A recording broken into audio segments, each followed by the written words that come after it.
Hello, everyone, and welcome to episode 30 of the smobcast. We're well over half a year here. I think we're approaching 8 months. I think we started it about 8 months ago. But yeah, dang, we're far into this. But as of late, we haven't had much happen on JP. We're still waiting for the same event as last week. But NA just started on a controversial event. Controversial just because of one character we're going to be getting into here later. Although that's going to be a bit abbreviated because we did talk about Super Bunyan in detail on the tier list, but we didn't have Rio here before. Hello, Rio. Hi. Who really I- likes Super Bunyan because he has a love high MP Super Bunny. copy. I have Yeah, dude. 9 copies. It's so many. Yeah, dude, he just loves her so much. He just couldn't stop rolling. Yeah, true. Yeah, but we're gonna do that. We also had for this channel in particular, we had a pretty big event happen where a big video came out, a bit of controversial takes in response to it, and I feel like chatting about it because there's still some stuff I'd love to talk about, and I think these guys have some feedback as well because they've watched the videos and yeah. But yeah, I think just to start right off, say hello, Rio. I know you already said something, but say hello again. Yeah, I am here. It's been a while. I gotta have a dedicated moment where I zoom in and show the guest handle and stuff. Yeah. Oh, Yeah. editing in post. Yeah. Yeah. Well, anyways, this is Super Bunyan. This is a character. They're not bad. In actuality, as a gameplay, they're not bad. Really? Yeah. I'm starting to not like them even more for gameplay because I get she has a universe. Okay, we'll get into that later. But sorry. But yeah, I think she's okay. It's just she's very boring and kind of lackluster. There are several ways they could have gone where they went in ways and they didn't go far enough, in my opinion. But I do like that she has a Buster deck. She's the only alter ego with a Buster deck. She's got I think she has basically the same gains as Saber Ibuki. So if you use Saber Ibuki, that's how her gains feel. But there might be reasons why her game doesn't feel as great. But her first skill, triple Buster. Well, the thing is, she has Buster specific absorb, which might rob you of an art skill. Oh yeah. That's fair. That's fair. Yeah.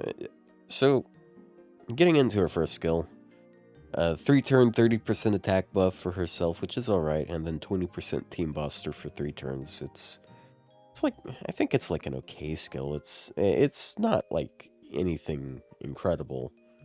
It's I feel okay. I feel like the cooldown could have been 5 instead of 6, but I mean, Could've been. okay. Looking at her other skills, yes, I agree. I mean, in a vacuum, I think this skill is kind of okay because we've seen for one person 30-30 split, right? It's 30% card type plus 30% attack or MP damage up or whatever. The most recent one is Andromeda. I'm pretty sure that was also 6-turn cooldown. So I think the cooldown in a vacuum is fair, but yeah, as you said, because of her entire skill set. Oh, well, you didn't say that. I'm sorry. I'm just saying because of her entire skill set being a little bit. Oh yeah, actually, clarification. I forgot. Yeah, Mechala's also has triple Buster. But yeah. Oh yeah. Yeah. But no one remembers Mechaliz. Yeah, who uses Mechaliz? Who I mean, would use that? I did use her in the. Oh, I didn't use it in the free-to-play run. Actually, I should have, because I found out she could actually one-shot Dagon with what's her face?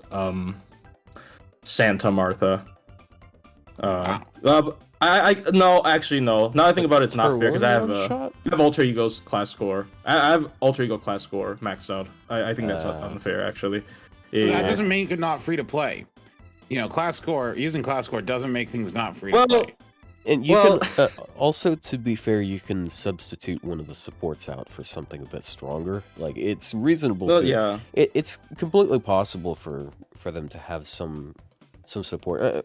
Okay, so you had Santa Martha. Who did you have other than her? Knocknaria. That Knocknar- you Oh. need a max damage on In that. that case, Uh, I don't know, because like those two, that's like some of the highest like NP damage buffers you can get. Well, Like yeah, maybe you kind of maybe need it, Oberon could unfortunately. push a little harder, but like Oh yeah, Oberon definitely can push it. and- Oberon can push it with the But- better. Yeah. But yeah, also to be fair, you can just like stall for a few turns. and Yeah, then- and then that's what I heal. ended up doing in the video, where I stalled with like guts people and riders and like stun, because you can actually stun him really easily with Medusa, so that's another free turn. You just have to stall 5 turns, it's gone. So yeah, but you do lose out on some badges. I don't think you need that many badges, but yeah. My badges. But yeah, anyways, going back to Super Bunyan, we got this skill. Just like I don't know, man. Like it's The second skill would be good if her overcharge was useful. yeah. Also, if it was like one time 3 turns instead of 1 turn, I don't know why it's only 1 turn. Yeah.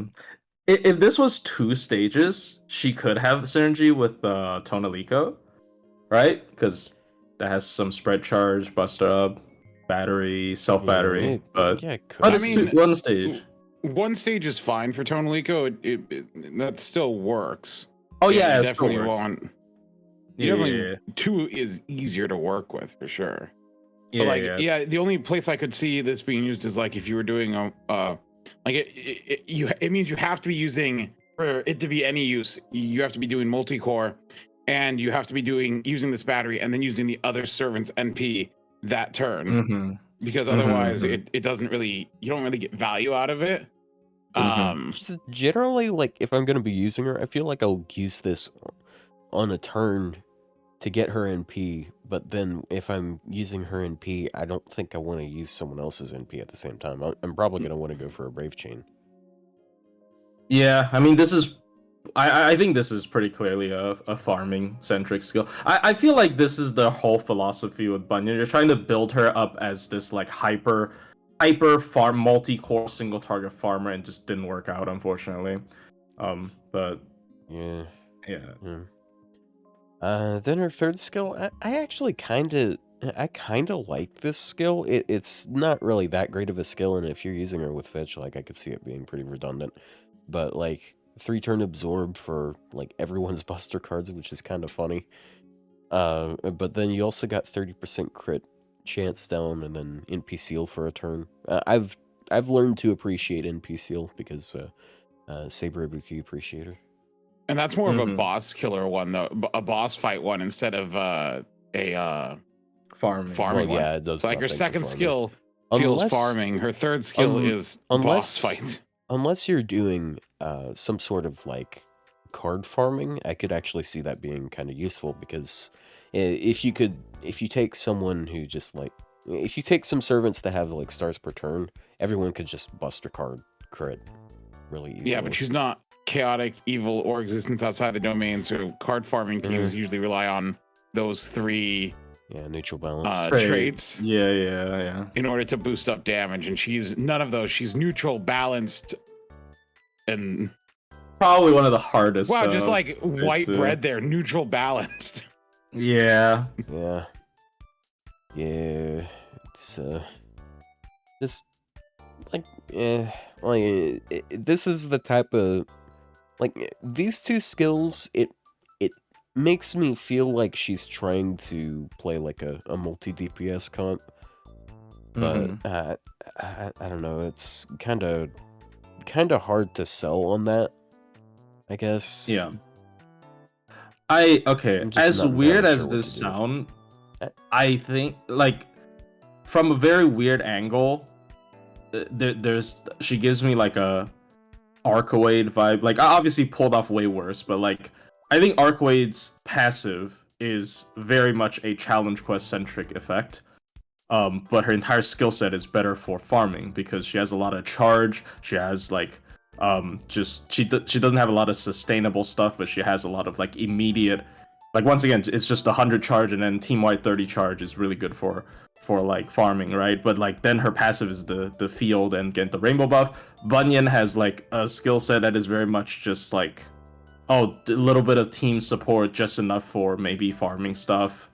And then the passive is just, it does not happen in farming at all, period, which is very annoying. But that's just me. I don't know. I'm not 100% sure. Yeah. She also has like this thing, this passive where she gets these like buffs whenever she attacks or whenever she gets attacked. So she racks these up pretty easily from my experience. She can get up to 4 just from like a brave chain. She can get like 4 of them. They last for 3 turns. It's I kind of like this gimmick, honestly. It's fairly easy. It's easy to work with. It's also like her main thing.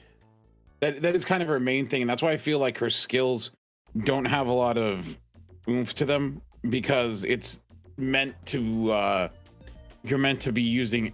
I feel like she really is meant to be just like a boss fight character, not so much farming for the most part. Because yeah, it feels like it's something you're meant to, build up and maintain stacks over time in order to keep her damage going. Yeah. On Because most characters, this is on the active skills, yeah. Like, yeah, because it's weird though, because it's 5% a stack, max 10 stack. So at best, it's only 50%. Yeah. It's a bit slow in my opinion. Spoilers. Oh, she's also got a Berserker pen for what that's worth. And since she has a 30 battery, sometimes you might want to go with the second pen, but Berserker, yeah, she can be a Berserker nuker if you want her to. But then her NP, it's 5% more damage for every like stack she has, up to 10, so it's up to 50% more damage for free, and then 10% defense down for 3 turns on her overcharge. So her second skill is going to give her 5% more defense down for 3 turns, which, like, I mean, it's nice to have some sort of ramp, but it just feels like a really low number. Honestly, she shouldn't have had a cap on the stacks, because like it's not like you can really get like infinite that many. Yeah. Like unless you're like doing some weird thing where you're getting her cards every time and you're fighting that enemy from Ordeal Call too that hits you 6 times per turn. You're like, you're not building that many stacks.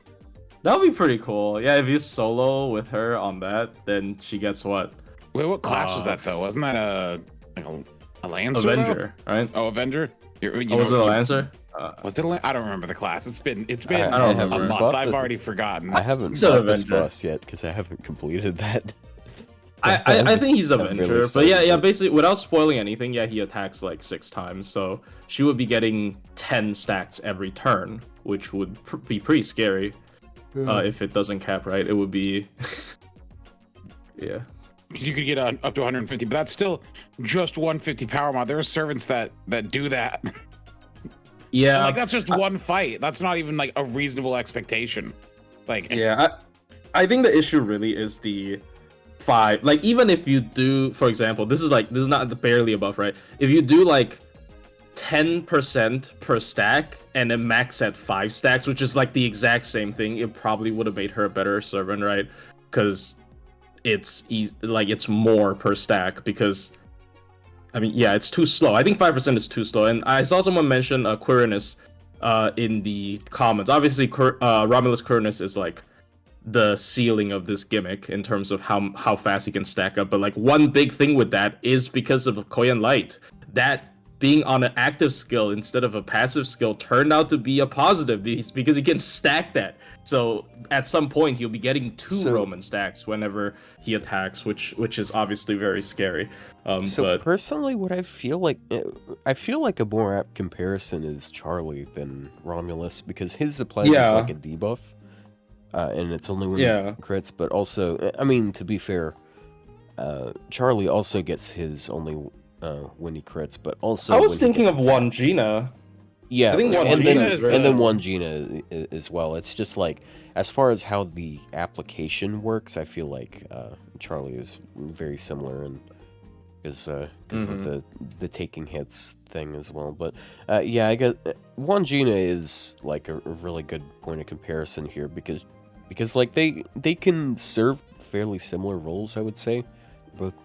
Although one Single is like target. alter ego, the other is neutral against everything, but you could still feasibly use them against the same classes. Well, and Mhm. Wangina is 10% a stack. Yeah, and she is So- foreigner. I think foreigner allows her to have immediate burst damage if you want, like without having to ramp up with the crits. I mean, obviously that is more like a min-turn thing because like maybe usually you don't need to be that fast, but I do think her being foreigner is really nice because oh, I don't have to like yeah like I will stack up my damage for a couple turns for my MP to hit hard, but before that I'm gonna be critting you to death. So Yeah, I don't know. but yeah, for those who don't know, Wangina has this thing on her first skill where every time she attacks for the next 5 turns, she gets the same type of buff, but for 5 turns. And then she also applies this thing where to man attribute allies, where every time a man attribute ally gets attacked, she gets one more stack of it. So it is very similar. But Now, isn't hers is 10% more damage, capping at 10. So it's potentially 200%. like I see. 100% more damage instead. But to be fair, what you're sacrificing there is she's more likely to be at neutral than Bunyan. Bunyan is actually going to be doing 50% more damage in some situations. So I guess that could like pull her ahead in damage. It just depends on the places you use them. But honestly, like the thing with alter egos, it's just like, are they going to be more useful than like the counter class? Because with the counter class, like I mean, so with an alter ego, you're going to use them against casters, assassins, writers, and maybe berserkers. And like obviously, you're going to prefer Wangina on a berserker, even though I guess anti-berserker depend on Bunyan. But it's yeah, it's kind of iffy. I still think Wangina has a way better kit though. Like Here's the thing about alter egos. Alter egos, I feel like alter egos are only ever really a good option if you've actually just like super invested in them, like grailing them and stuff like that. Because then, compared to the normal classes, they're a better option simply due to stat differences. Like Yeah. on like an even playing field, counterclassing directly is usually the smarter option. Yeah. And Bunyan feels like one of those again, because like, even like single target like casters, like the single target casters are fine, I think. There's not a lot of them, but like but the two big ones are Buster already. Ilya and Sanzing, Shuangzan, whatever her name is. And they do fine. I mean, this is actually pretty good discussion because of Otto's video. I feel like they share a lot of stuff with Berserkers, a lot of problems with Berserkers, but they have even bigger problems than Berserkers in a lot of aspects, actually. Dude, I'm telling you, man, Berserkers are not one of the main classes. They are an extra class. I mean, yeah, they're like a better extra. Okay, all right, we'll get into that later, but they are the better extra class. Yeah, we'll get into that later though. Like next up, let's talk about the rats. They're mice. The game has officially called them mice. It's in the English dialogue. Okay, well, I've officially called them rats, call and it's so much funnier to call them rats.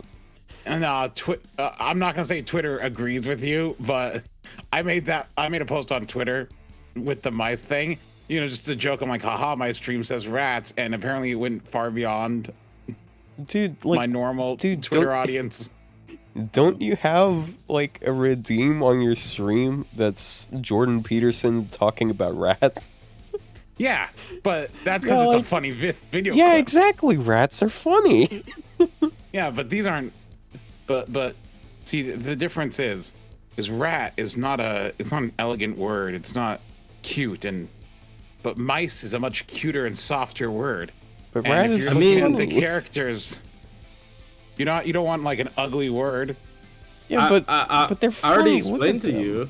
We can end this conversation by cutting them up and see if they have appendixes. I'm quite sure they have appendixes. Stop. They look mostly humanoid. Oh no, this is the wrong not arbitrator to dissecting have in them. this conversation. Holy shit. See, I can provide you a scientific answer to that question. The problem is, do you want the answer to that? Bro. So anyways, these made rodents. Made mice. It's MM. It flows so easily. We should Mice made. Come on. just compromise. The and funny call them thing is, rodents. rodent is also a pretty negative word, I'd say, to most people. Like it sounds like an vermin. insult compared vermin, rodent. I mean, there are rodents. People say like Anyway. you dirty little rat. Like, come on, it's not a positive thing. Come on. Yeah, Yeah, I know but, what you like, mean. the German meme. Who? Germa. Oh my god. Don't know the guy. Never heard of him. Oh my god, you don't know who Germa is. Who? Oh Damn. my god. How old are you? Look, no, you don't. You're missing the joke. I'm pretending I don't know who it is. Man. So these they have like pretty good gains as far as cards go. They're better gains. I wish they had Double go on, Buster. like, Double Buster, of course, because I wish it was double quick, double it's buster because, arts. That would have been so much better. Yeah, You it, don't know it how would much make. pain it causes me sometimes. Yeah, it definitely would lend more so towards like a high damage quick playstyle, but I'm not entirely against the quick arts deck. Because it does help them with NP spam, but to be fair, their NP spam is already really good, like even without having 2 arts cards. But moving ahead, we've got 30% quick for 3 turns, and then also stars per turn because you might need a little bit more stars with them. And You then don't. that That is the most useless effect I've ever seen. Do you know how many times you end up with 99 stars after using their MP once? Add Summer Sky to the team, you're regenning like 40 stars a turn. To be fair, you're used to class score, all right? If you're using them up against like class score. if you're using them against like one enemy for some weird fucking reason, then it's not gonna be like 100,000 stars.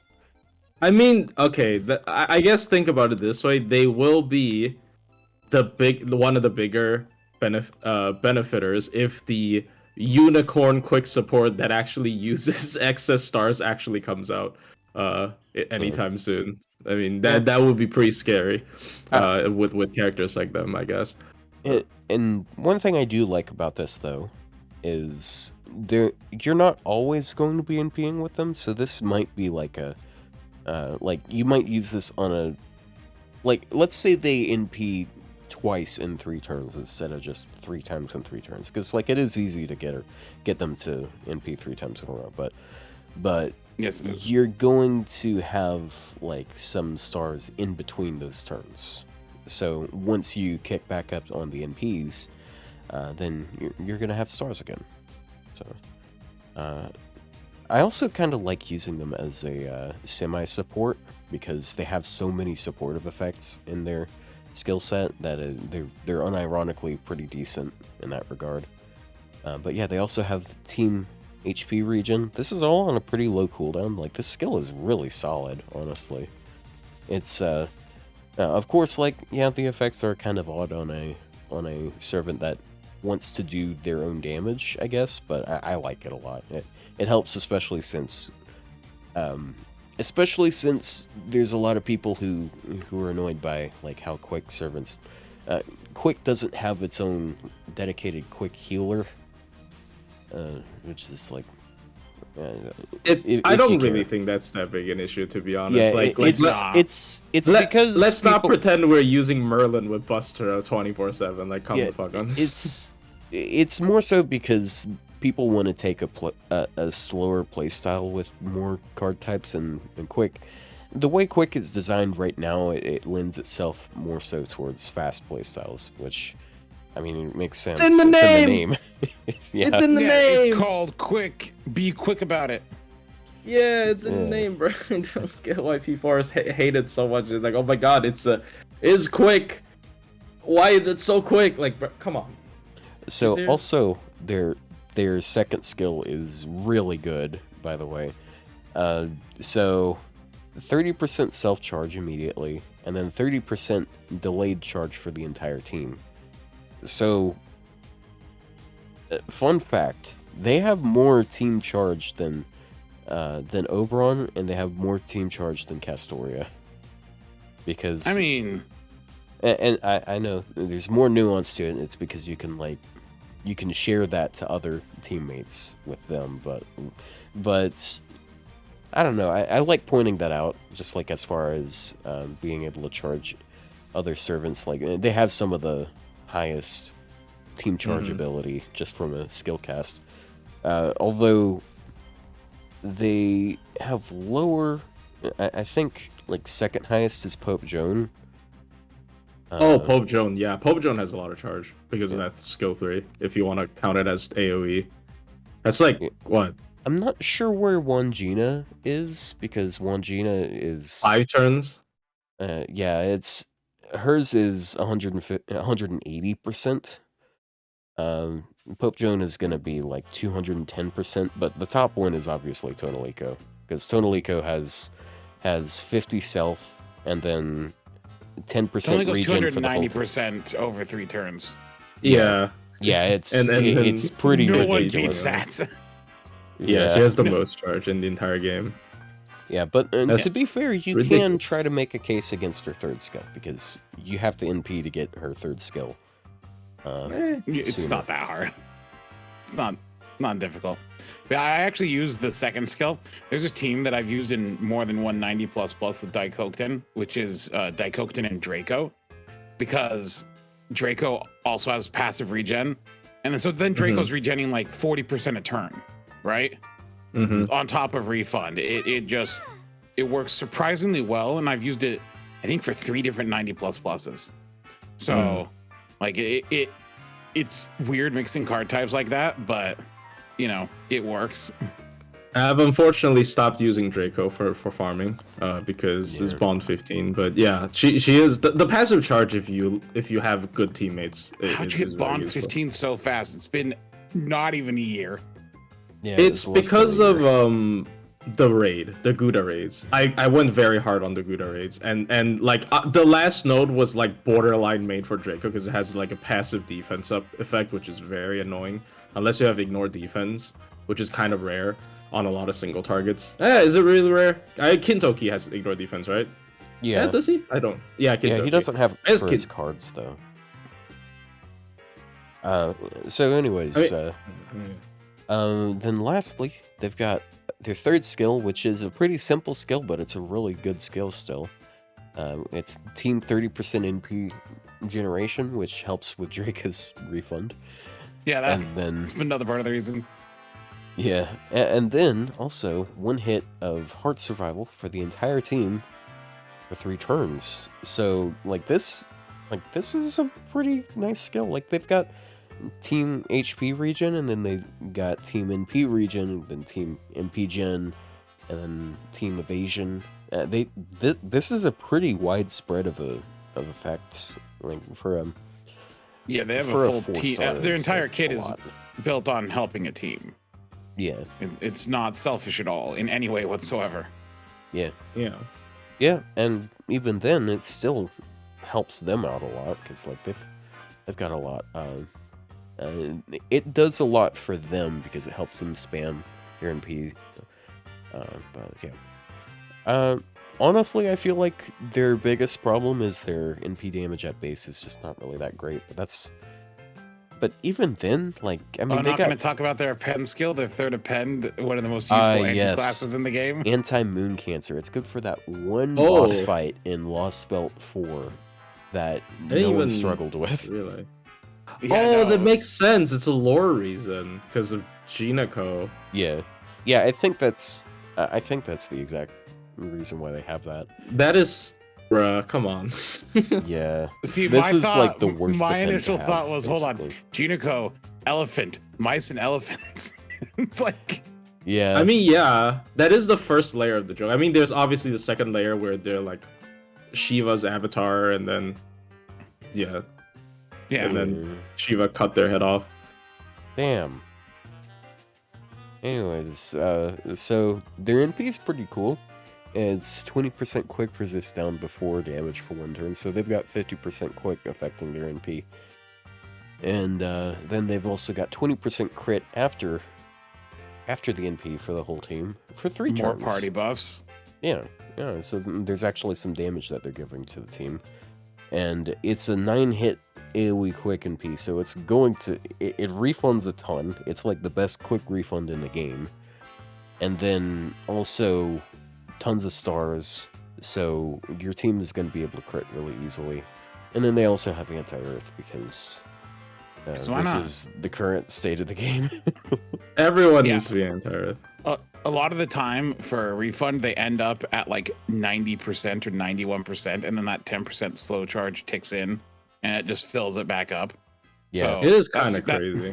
Yeah, that is how they refund there, because they're one of the 3 black grail, like actual swapless black grail looping, which is Okita, even Charlemagne, against, and even against Daikoten. Black Grail, Berserkers, that is. Even against Berserkers, it's that good. Can Voyager do it?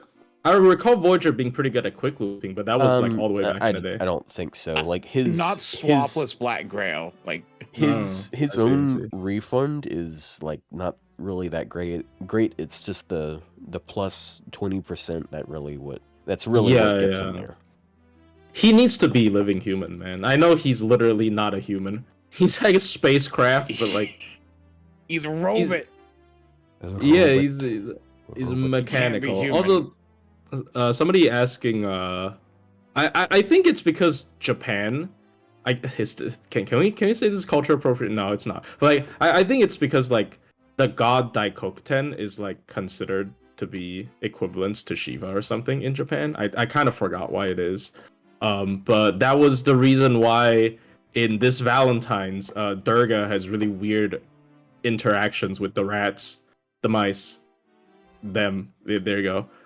Like she really likes them. She likes them a little bit too much because she's like, I can smell my husband in these rodents or something. She's weird. She's like she goes off of scent. That is a phrase that no one should be saying. I think it's a fun interaction. Why do these rodents smell like your husband? Yeah. But yeah. She really likes them now, so it's a cute little pairing. They probably might appear together in future events, which is good. Cute. Can we separate Daikoten's raid ups from Super Bunyans? They've had 4 raid ups, and every single raid up is with Super Bunyan. Yeah, like right now on JP as well. Yeah, it's on JP as well. It's like I'm being haunted eternally by Super Bunyan raid ups. Happening right now near you. So fun fact, their base NP charge attack, it is the same as Ushigozen's, and Ushigozen has a 6-hit AoE NP without the NP gain buff. So it's kind of hilarious that they just have that much overtuned NP refund, because they could go down to 6 hits on that and they'd be still completely fine, because that's like what Suzuka, the Summer Suzuka is at. But like they went all the way up to 9 for some reason. I don't know why. But that's their thing. They're a caster. They have to have something, because like casters don't do damage. Like in order to have them do damage, like they're usable for me. They are 120, 2k FOD, and class score. They work for me as like a general farmer. But like Yeah. everyone else, you got to pay attention. Are you fighting an Earth enemy? You know, do you have them at a good MP level? You know, against anti-Earth, of course they're going to do, you know, good damage, right?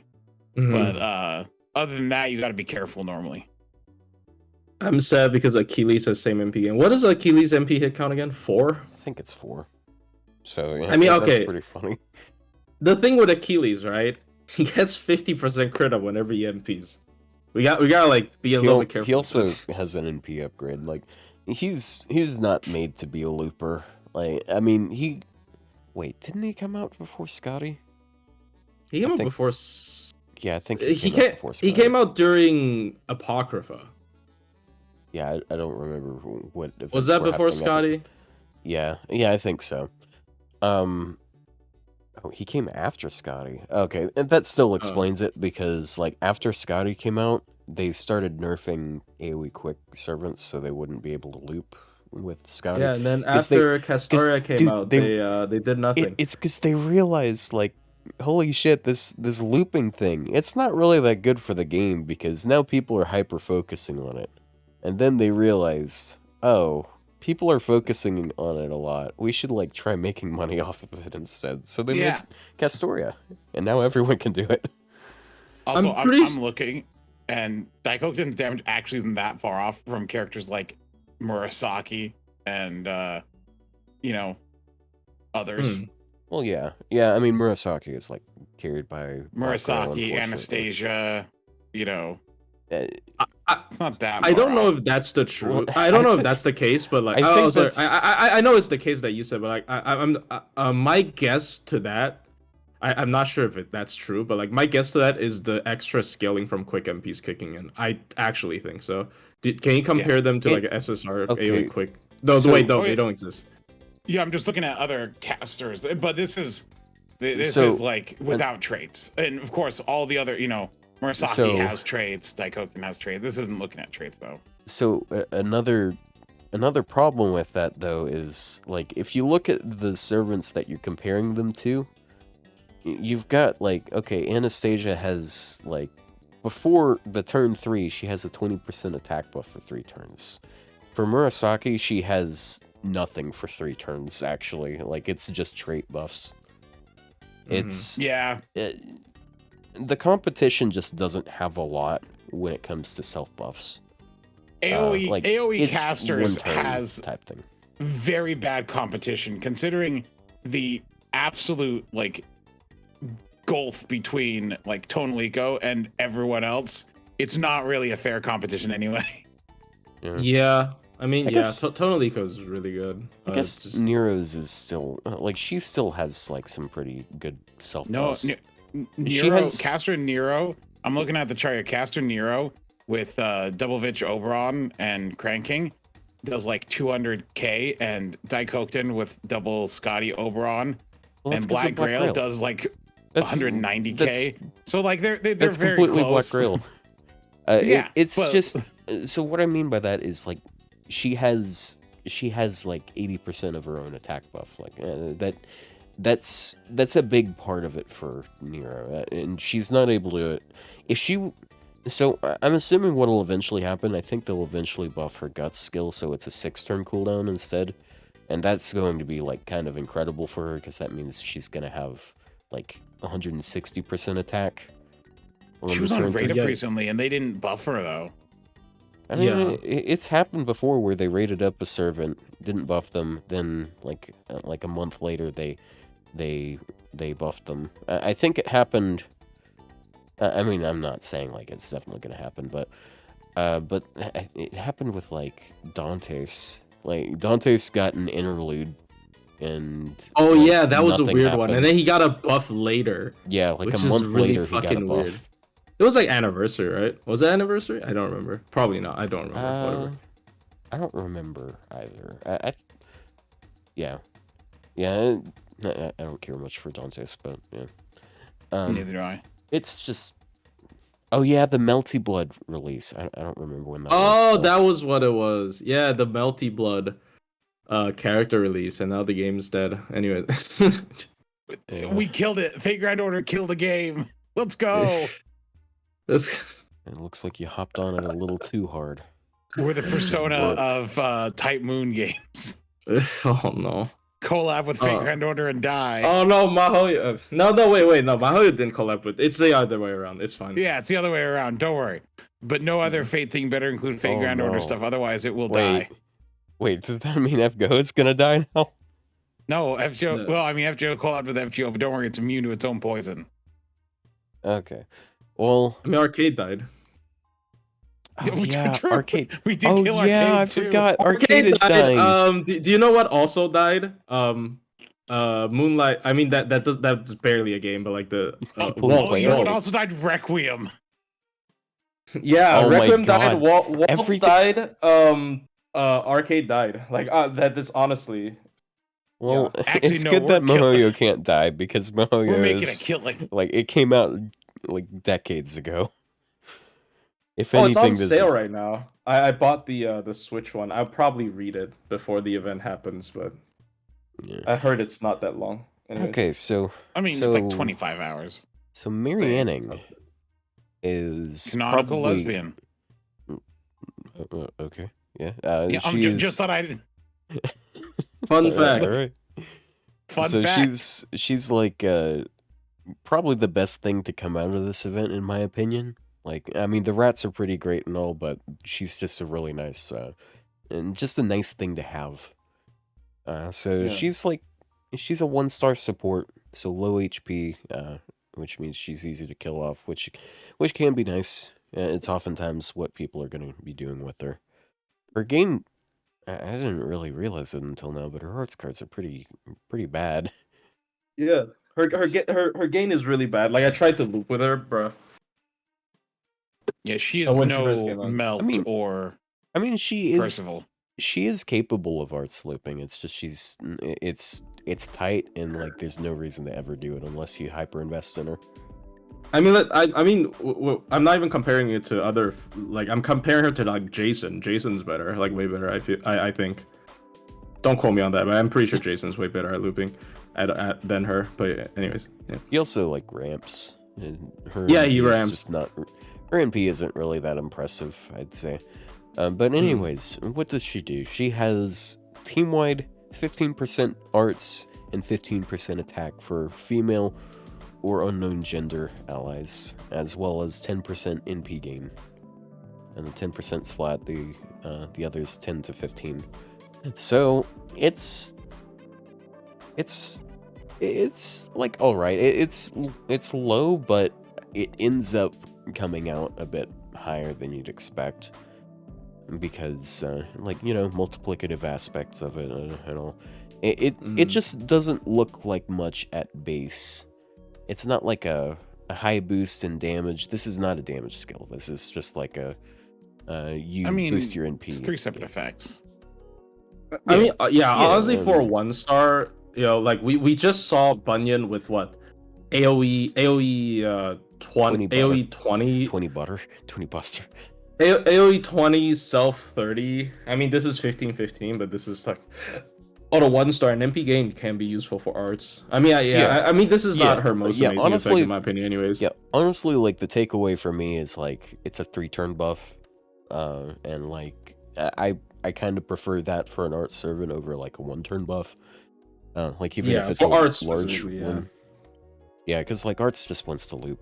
And like you have it loop multiple turns in a row. That's how it works. Second skill is a pretty big star bomb at 30. She also self damages, but that's basically it. And then it's a short cooldown, so there's even if you want her to die fairly quickly, because you're not going to have her out on the field for a long time. I still have some situations where she gets this skill a second time.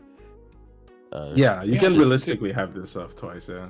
I like 30 star bombs on a short cooldown. I mean, even if that's all they do, it's still 30 stars, and it's useful for, not having to have that CE slot taken by star bomb CEs. Yeah, if you have like Saber Absorb or higher, like you're critting now.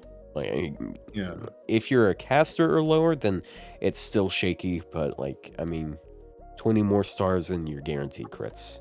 So like, if you're that desperate for it, then you can just give her a Starbomb C. But honestly, like if I give her a Starbomb C, I'm usually gonna have her use this on the second turn. That way you have 2 turns of stars. So I have used. Oh, sorry. I was gonna say I have used her for arts teams. When I need Calamity Jane, because like I do think Starbomb skills are definitely the rarest in arts, because like neither the Kastora doesn't have Starbomb. You know, none of the real like big 5-star supports have Starbomb, and like when I need Calamity Jane, which is a big amount of stars, and I can't afford to bring Starbombs, then I will actually bring Mary Anning, like even in like just super high end compositions, because like it's either her or Mozart, and I think she has more sustainable buffs than Mozart. So Yeah, because Mozart's just 1 turn, and like yeah. And is the Buster down 3 turns? The Buster down 3 turns, right? Not Buster. Arts down. Sorry, oh yeah, I'm stupid. yeah, he has 20% 3 turns, but it's only against 1 target.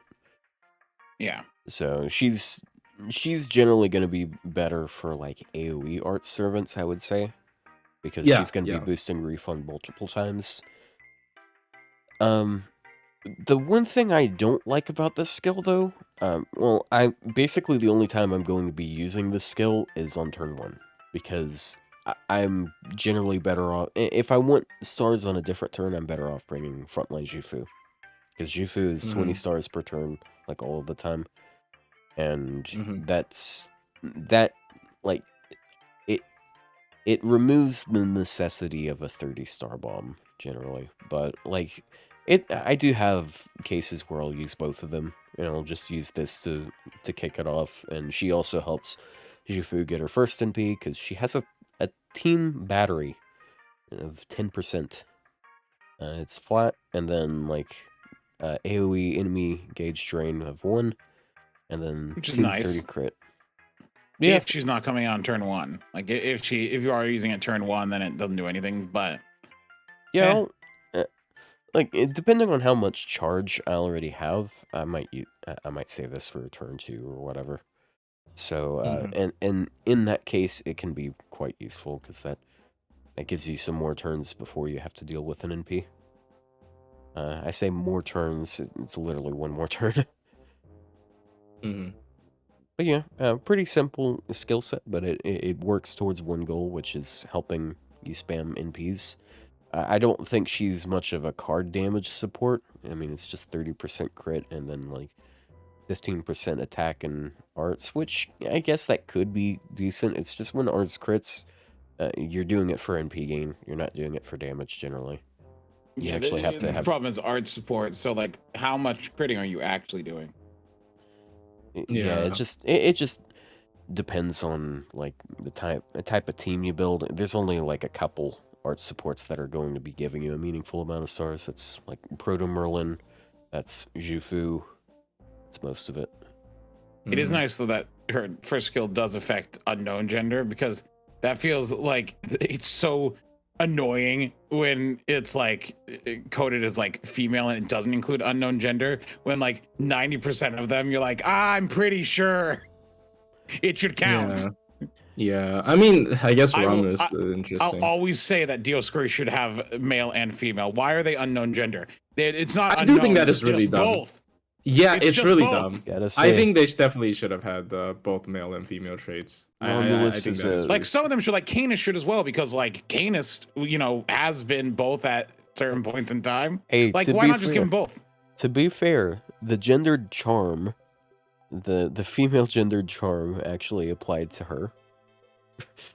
That's horrible. That's just bad. And no, it's inclusivity, all right? Like we're being okay.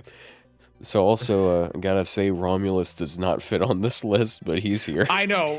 Romulus, I think, is one of the stupid, like, a lot of them you're like, okay, he is such a manly guy, and he's... But Romulus is dumb. Like, Okid Alter makes sense. Tsukitani makes sense, was attacked by Kashin Koji. People gotta watch out. You're in a dark alley and Kashin Koji comes around the corner, book it. Yeah, like, do you know why you should be scared of giant spiders? They're gonna, your penis is gone. Anyway. Just gone instantly. Instantly gone. So, anyways, this is Marianne, and she's a lesbian. Anyway, yeah. So her NP, it's AoE arts. It does do a little bit of refunding. It's a 4-hitter, and so like the refund, it ends up being like it's only like a little over a 5% NP, I think. But she's got like self arts before damage of 10%. And she also applies buff block down. Buff block. I down? think that is buff block. that is the a main good thing. detail. Yeah. This is like the only reason I ever use the NP. And it's and 3 turns. It's not one time, 1 turn. It's, one Yeah, time, 3 turns, so it can hold for on. a throwaway MP like this one, instead of like some like Murasaki where you generally keep them on the field, I do think 1 time 3 turn is better than 1 turn, right? Oh, yeah. So because she's a throwaway like support that you kind of want her to just do all these things and then leave. So yeah. Anyways. Yeah. It like I think I've had one time where I actually planned around using her NP. It's just usually like if she lasts long enough and she gets her NP, it's just a little bonus thing. That means the enemy, there's one skill that's going to get denied, which might be a bit impactful. It might save me a little bit on damage. It's a thing you can do.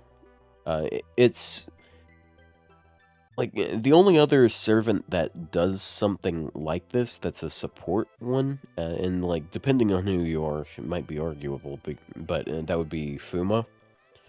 And Fuma's like Fuma has like a bunch of small effects and then the evade, and the buff block can be kind of clutch. I have another unit in mind, actually. I thought you were gonna bring that up. Ryder Carmilla. Ryder Carmilla is a support that has a buff block on MP. She's obviously a lot beefier, so it's hard to kill her off without a taunt CE. So for like min-turn stuff, it's a little bit harder to set up her MP for buff block, but yeah, especially I would say since, you can use her. Especially since with Marianne, you're probably gonna be leaning more so towards an arts team, although she isn't really specifically arts. But like, there's also like her art sub is what 15. It's literally 15% art sub. That's it. That's the only arts part about her support. Yeah, so you can definitely use her without the arts. Yeah, that's something I'll actually argue about her, because like I think I mentioned this on the tier list, but like art supports are general supports a lot. Like a lot of them are general supports because they tend to, because everyone likes to use their arts card. Yeah, but it's the best card type in that regard. It's I was also looking, and everyone likes it. I think buff block is one of the rarest like things to be able to inflict. There's only 3 skills in the game that inflict buff block, and there's only like 6 NPs that do it. That is a lot more than buff chance down, which is funny because buff chance is just it's just worse than buff. Yeah, but buff chance like down, debuff. It's like debuff resistance versus debuff immunity. Doesn't only one have buff chance down? Cagliostro and Cagliostro. He's stupid. I don't know. Do you pronounce the G? Because like I don't know. I said it without the G that time because you guys usually say it without the G, and then you pulled up the mix up on me, and now you're saying it that way. Dude, I don't know how to say his name. I think I don't know if it's Cagliostro or Cagliostro, because I think in Japan they say they don't pronounce the G. I forgot. I have to listen to like. I mean, they pronounce shit wrong all the time, anyways. But... Yeah, that is the thing. I mean, he says his own name a bunch, but I forgot. Anyways. Yeah, they think they're so special saying Ieson instead of Jason. I mean, they don't have a J sound. Like that's just that's the other. Isn't that the Greek pronunciation for Jason? Iason? In the very least, it's the spelling, but it's technically that, but it's like it's technically the Jason, European pronunciation. I mean, cringe, because in Chinese, I've always known him as Iason, which is really weird. So I didn't even know who the fuck Jason was. It's like people are like Jason and the Argonauts. I'm like, who the You fuck? see, the right way to Like the right this- way to pronounce it is Hasten. Jason. I'm like, That's the right way to say it. The right way to say it is Hassan. you go around the mall going, Jason. yeah, You know, and exactly. I'm pressing like, X. I'm like, oh, this is this Greek mythological story, and then just has this like normie ass white guy name. I was like, what the fuck? Jesus Christ, Like- it's Jason Bourne. Do you understand what I'm saying? Yes, Like I'm pressing like- X to Jason. Does that make sense? Am I making a reference that no one gets anymore? I do not get that. I did not get that. I'm Have you sorry. ever I mean, played I'm have you ever played Heavy, Heavy Rain? Rain. It's a David. Is What's his Sean? name? Sean? No, No. his son's name is Jason. Is at the beginning of the game. His Oh. son goes missing in a mall, and you Whoa, have like literally the spoilers, prompt, bro. press X to Jason. It's the beginning of the game. Don't worry. Also, you're never gonna play Heavy Yeah, I'm Rain. never gonna play I'm Heavy never Rain. gonna play Heavy Rain. I've heard a little bit about it. I have no plans for that. Bruh. Look, it's a David Cage game. They're never good, but it's funny because you get to press X to Jason, Press X. Damn. Jeez. and you go around the mall going, Jason, Jason. I remember that's- he that's the screams gameplay. Sean. Who the fuck is Sean? I don't know. Oh, never mind. Maybe I'm remembering in the wrong He's- game. You might be He's remembering that- Detroit he's that Become guy Human that- or something. He's that guy that does the FGO translations. What are you talking about? Is the other kid? The the Eat a original shot? guy that No. does that, the translations. Yeah. So yeah, those are the servants in this event. I don't remember much about the event. I know that it's pretty. I good don't for think it's farming. that bad because it has It's the infinite story. farming. It's the Oh no, as story an that event, people it's take not issues bad. with. What I recall is just Japan hated Bunyan's characterization, and I feel like part of that is because Bunyan initially is viewed as kind of like an innocent, child character, and in the story they're not. And Yeah, that she's kind of a makes piece of people shit, though. upset, right? And that makes people upset because they're like, "Oh, Yeah. you took a character who I liked, and you've made their personality one I don't like." Yeah, I mean, she's just like a typical Hollywood like director, dude. It's not even like she's a horrible like we're talking about horrible people in Fake Ground Order. She's like not even close. It's Oh, what- you haven't committed war crimes yet? Yeah, she hasn't committed war crimes. Amateur. yet. It's just cheap labor. Like who That's- cares? Like it happens that's, all the time. That's what happens when you take a little girl that isn't a bad person already and turn her into an adult that is not a good person. So Yeah, it's they- fine if you they- have them start as a little girl who's evil. And Yeah, like with Wu. I also think like it hits home more because like yeah, this, oh my god, this servant used to be a genocidal maniac. Like it doesn't sound real, right? It sounds like fiction. But like when you see Bunyan being like, oh, I'm not actually gonna pay you for your work, you're just like, damn, that just happened to me last week, what the fuck, right? So like so people get like really pissed about it. I can kind of I'm guessing that's why, because like the way that she's not like evil, she's just kind of a asshole, like I don't know, anyways. But yeah. Mm. Yeah, it like reminds people of their terrible bosses who takes advantage of Yeah, their employees. That's yeah, what exactly. it reminds people of, and that's why she's disliked. It's just like it hits too Yeah. close to home, and it's just like Yeah, so exactly. it's just a matter of poor characterization that people don't like, and that makes them a problem. But I mean that's an important thing, because I think in FGO a lot of the time what really matters for a character is how they're perceived, because you can have characters that are gameplay wise absolutely terrible, but people will like them, people will use them because they like the character. There are people who, like Don Quixote, absolute garbage pile of a servant. I think his kid is intentionally bad, but people like him and people use them because they like the character. Or it's like, and that happens all the time. Like Yeah. you can have a terrible kit, you can be a useless character like Phantom, but if people like you, they're gonna use you. And that, I think that I mean that's Phantom, but it Nobody happens. likes him, bro. There's like No, one people- person that likes him. Look, I've seen a Like couple one 120 guy. Phantoms. Yeah. I mean, there's Like, there's a whole streamer that does that as a gimmick. I mean, like he really likes him, and he also has Yeah. like some people on his he has a surprising amount of people on his friends list that have. I big do phantoms as well. remember a lot of his runs were 120 phantoms. Yeah, now that yeah, you yeah, that's mention part of his.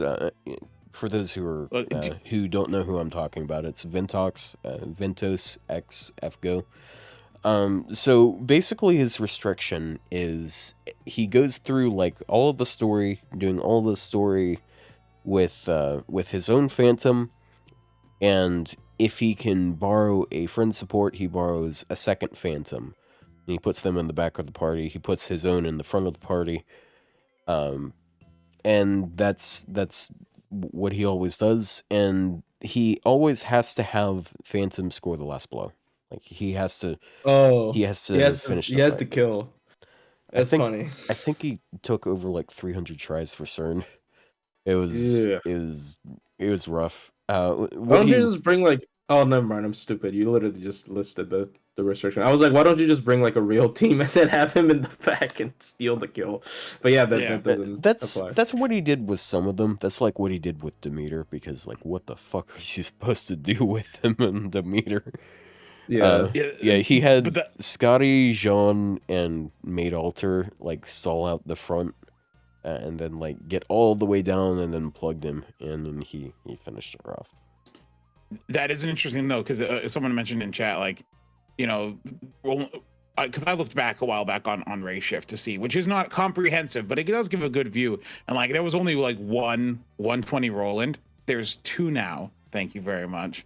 There's 2 people on Ray Shift who report a 120 Roland. Oh no. Yeah. Disaster. And there's 5 people with a 120 Don Quixote.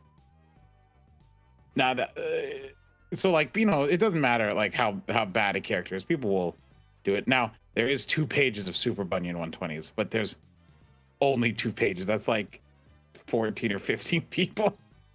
I mean, that is kind of a, because like she's popular, but then to be fair with Roland, it's really hard to 120 him. Has he gotten a solo rate up before? Roland? Yeah, no, he's general pool though, isn't he? Yeah, that's the thing. Though. So it that takes means more 30 coins. You need 10 of. You get less coins. Not that it takes more coins. Sorry. Yeah, it takes more copies to get him there. Like if you want to completely max out a Roland, you'd have to roll 16 of him and get him bond 15. Like it is. I'm pretty really sure I bad. could do it. I'm gonna check my coins, see how many Roland coins I have right now. I'm quite. That is my excuse. But is he bond 15? Well, I wouldn't need bond 15 if I have enough coins. That is my excuse for no 120 Assassin Carmilla, by the way. Like, I do not have enough copies. All right, my Roland coins are at. Oh, I only have 480 actually. Okay, I could 120 with 1 append unlocked. Damn, that's crazy. Dang. But you would never though. I think I can 120 Duryodhana. He's a yucky man, dude. No, him being a man has nothing to do with it. I just coincidentally don't have any 120 men. Like, all right. Them being men is not the factor. Sure thing, man. What? Look, I mean, okay, they may all be women, but yeah, I was thinking you were gonna say, well, I've got a level 100 Muramasa, but you don't want him to be 100 anymore, do you? No, I do have 100 Muramasa, and I also have 100 Dioscuri, and that counts for half a point. That's half of a point, and then the other one is deducted because you would remove those grails if you had the chance. I would, because I could use them better elsewhere, like on Bargist Summer. Mm-hmm. Yeah. All right. Look, it's not my fault that they don't make male characters that appeal to me. Yeah. I mean, I agree. I agree. I can relate. I still get comments on that short with the lowly Tez comment like that. Oh no! If Tez is the logo, which was out of context, I stand by that. Yeah, well, I mean, I don't know, man. I see all the context I need here. I mean, I like what's her face? Typhon. I can't really say. I like Arya and Typhon. I'm like equally in trouble as he is, to be honest. But Why are you incriminating him yourself with them? Like, why not just It's- sit over there in a corner and be like, yeah, like let Yeah. them duke it out. yeah. Yeah. Also, remember how last week we had the I made the virtual insanity Vlad the thing. I made that Yeah. into a short. It's doing all right. Oh yeah, I remember that. It's like 2,300 views. Yeah. Virtual damn. insanity Vlad thing? What? Do you know the virtual insanity meme? You know the guy with the goofy hat sliding towards the camera? Oh, that. Yeah. I saw that Yeah, it's short from and a I didn't music understand it. And I was like, I don't understand this short. I'm like, this makes no sense to me. It's just Vlad moving at you.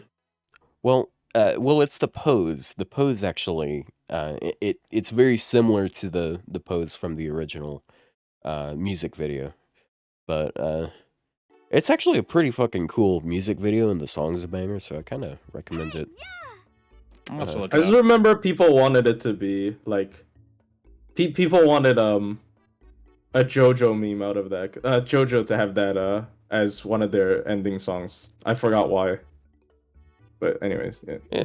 I think I could see it fitting. I like And then Draco a they million went with times more if they freaking didn't you. have her mini forms. Okay, so speaking of Vlad video, as mentioned earlier, there's a pretty big video project that I put out there that it's like 21 and a half minutes long. No, it's 21 minutes and 7 seconds. I'm overestimating its length. Of course I have. And it's Wait, what? it's a pretty good. I think it's a really good video. It's like the best thing I've made so far, I think. And yeah, we're going to talk like you guys have watched it. I have, in fact, watched it. I I did not expect it to be 7 minutes of preamble and then 13 minutes of dumpstering Vlad, but I appreciate it. Yeah. Yeah, like Because I stand by the fact that Vlad is overrated and that there's never really a situation to use Vlad. I've said it. People always say I'm wrong for it, but I'm glad I'm not the only person who thinks it. I think Vlad is kind of useless. yeah. So like, Damn. yeah, you guys get the point I was like going at like it was like a long while back. I think it was during the debate discussion, like the debate episode we had. I think so. Yeah, like I was talking about how like Berserkers are it's just a weak class. It's Yeah. just the servants in the class that are strong. It's Yeah, not I agree really- with your point where like most of the Berserker like restrictions or the weaknesses they seem like initially they want to put on them, like how they can't get their MP easily, they can't crit easily, like all of that is just completely thrown out the window. If you look at recent Berserkers that are released, Yeah. like Yeah. they in fact they Castoria- made sure that they could crit. They made sure that they could get their MP back. Like it is like almost the opposite. I remember when Morgan first came out, people were freaking out because she was the only AoE Berserker with a 50 battery. Remember that? Like people were like, Bro, "What the that's fuck?" crazy. Well, That's No, crazy. It's almost the norm. I say almost the norm Well- because Riku doesn't have a 50% battery. I mean, it's there's just only been Ibuki, right? six. There's only been 6 Berserkers since Morgan came out, but all Only one 6 of of them, except Durodanya, is probably pretty. Durodanya, I think, is a little. I mean, he has 5. His Star Absorb is only 1 turn. But like, But well, he also has a targetable. He also has the 3-turn absorb. oh yeah, I don't targetable, think- random, yeah, that's though, true. Well, Yeah, he random? has the 1-turn one, and then he also has a 3-turn one separate okay. from it. Yeah, the random one it could really screw you up though, because it's 5,000%. Yeah, if it lands on just some depends- other poor bastard. It just depends on like how many stars you end up having, anyways, because it might not even matter. Because like it could land on someone who has 1 card, and then like, okay, now you Mm. just have 10 stars that aren't going on other cards, but like, Yeah. Mhm. yeah. But I do think that every Berserker since Morgan, like, except I do think Duradon is a little mid, but like every other one is probably like really good. Yeah. Say wasn't until Summer Scotty happened, but say retroactively gets buffed by supports. And then into the also Mighty stratosphere, Chains helped her be less awkward. and then Mighty Chains, yeah, and then like Shimpatri is also just short cooldowns, burst damage. That final skill where it's like the star dump, the absorb, the crit damage every 4 turns is just like good. Yeah, I feel like he's a better execution of Beowulf. Although Beowulf still has niches, but it's Yeah. I think feel like I think just a he's better than execution. like both Beowulf and Herc without Castle of Snow. Like he's just like a better version of those archetypes, in my opinion. Yeah. Yeah. Even then, like Duryodhana, even if he's not really that amazing, I still feel like he's kind of up to par these days. Because like, Yeah, no, you he's look not at bad. yeah, like you look at him and then you look at Berserker Lancelot. It's kind of hilarious because he's basically just a direct upgrade over him. Different Yeah. card type, but like, hey, the card type's kind of an upgrade I mean, too. Almost any AoE Berserker is better than that's been released in a long time is better than Berserker Lancelot. Like his kit is so bad. His only thing was that MP gain skill. And that is his only applicable skill. Everything else is just based on his stats as like a beat stick under Quake. Like his skill set is actually terrible. He he's almost. I almost want to say he's kind of similar to Vlad in that regard. It's just he has the niche of being able to farm. But No one Duryodhana? does that with him anymore. No, Circle Lot. Oh, Berserker a lot. Well, So- yeah. I mean, because he's quick, he doesn't have the big mommy Castoria to carry her. Oh, that's a weird thing to call her, but like, you know, Small mommy. look. I mean, I was gonna say like the big daddy support, but obviously she's not very mommy. I'm be real, but like, you know what I mean? Like she is just the carry, right? She's the fucking carry. So like, yeah. Yeah, it's just like, it's like he's a berserker, so his use cases are just like, okay, you can AoE like a lot of different things, but like and then he also gets credit for NP spam, but the thing is he sucks at NP spam unless you're using specific supports. Mm-hmm. And So CDs. Just better. it's sort I of this- disagree. I feel like that's kind of similar to Vlad, but honestly, I feel like Vlad's more useful than Lancelot these days. Cha-Cha does Of have course. an interesting application of her third skill. Like, so if you're in like a long-term fight, if you can apply that, you know, it does ramp up to on a final turn of 50% defense down in the last 5 turns. So if it is a fight that's gonna last a long time, applying that can be good.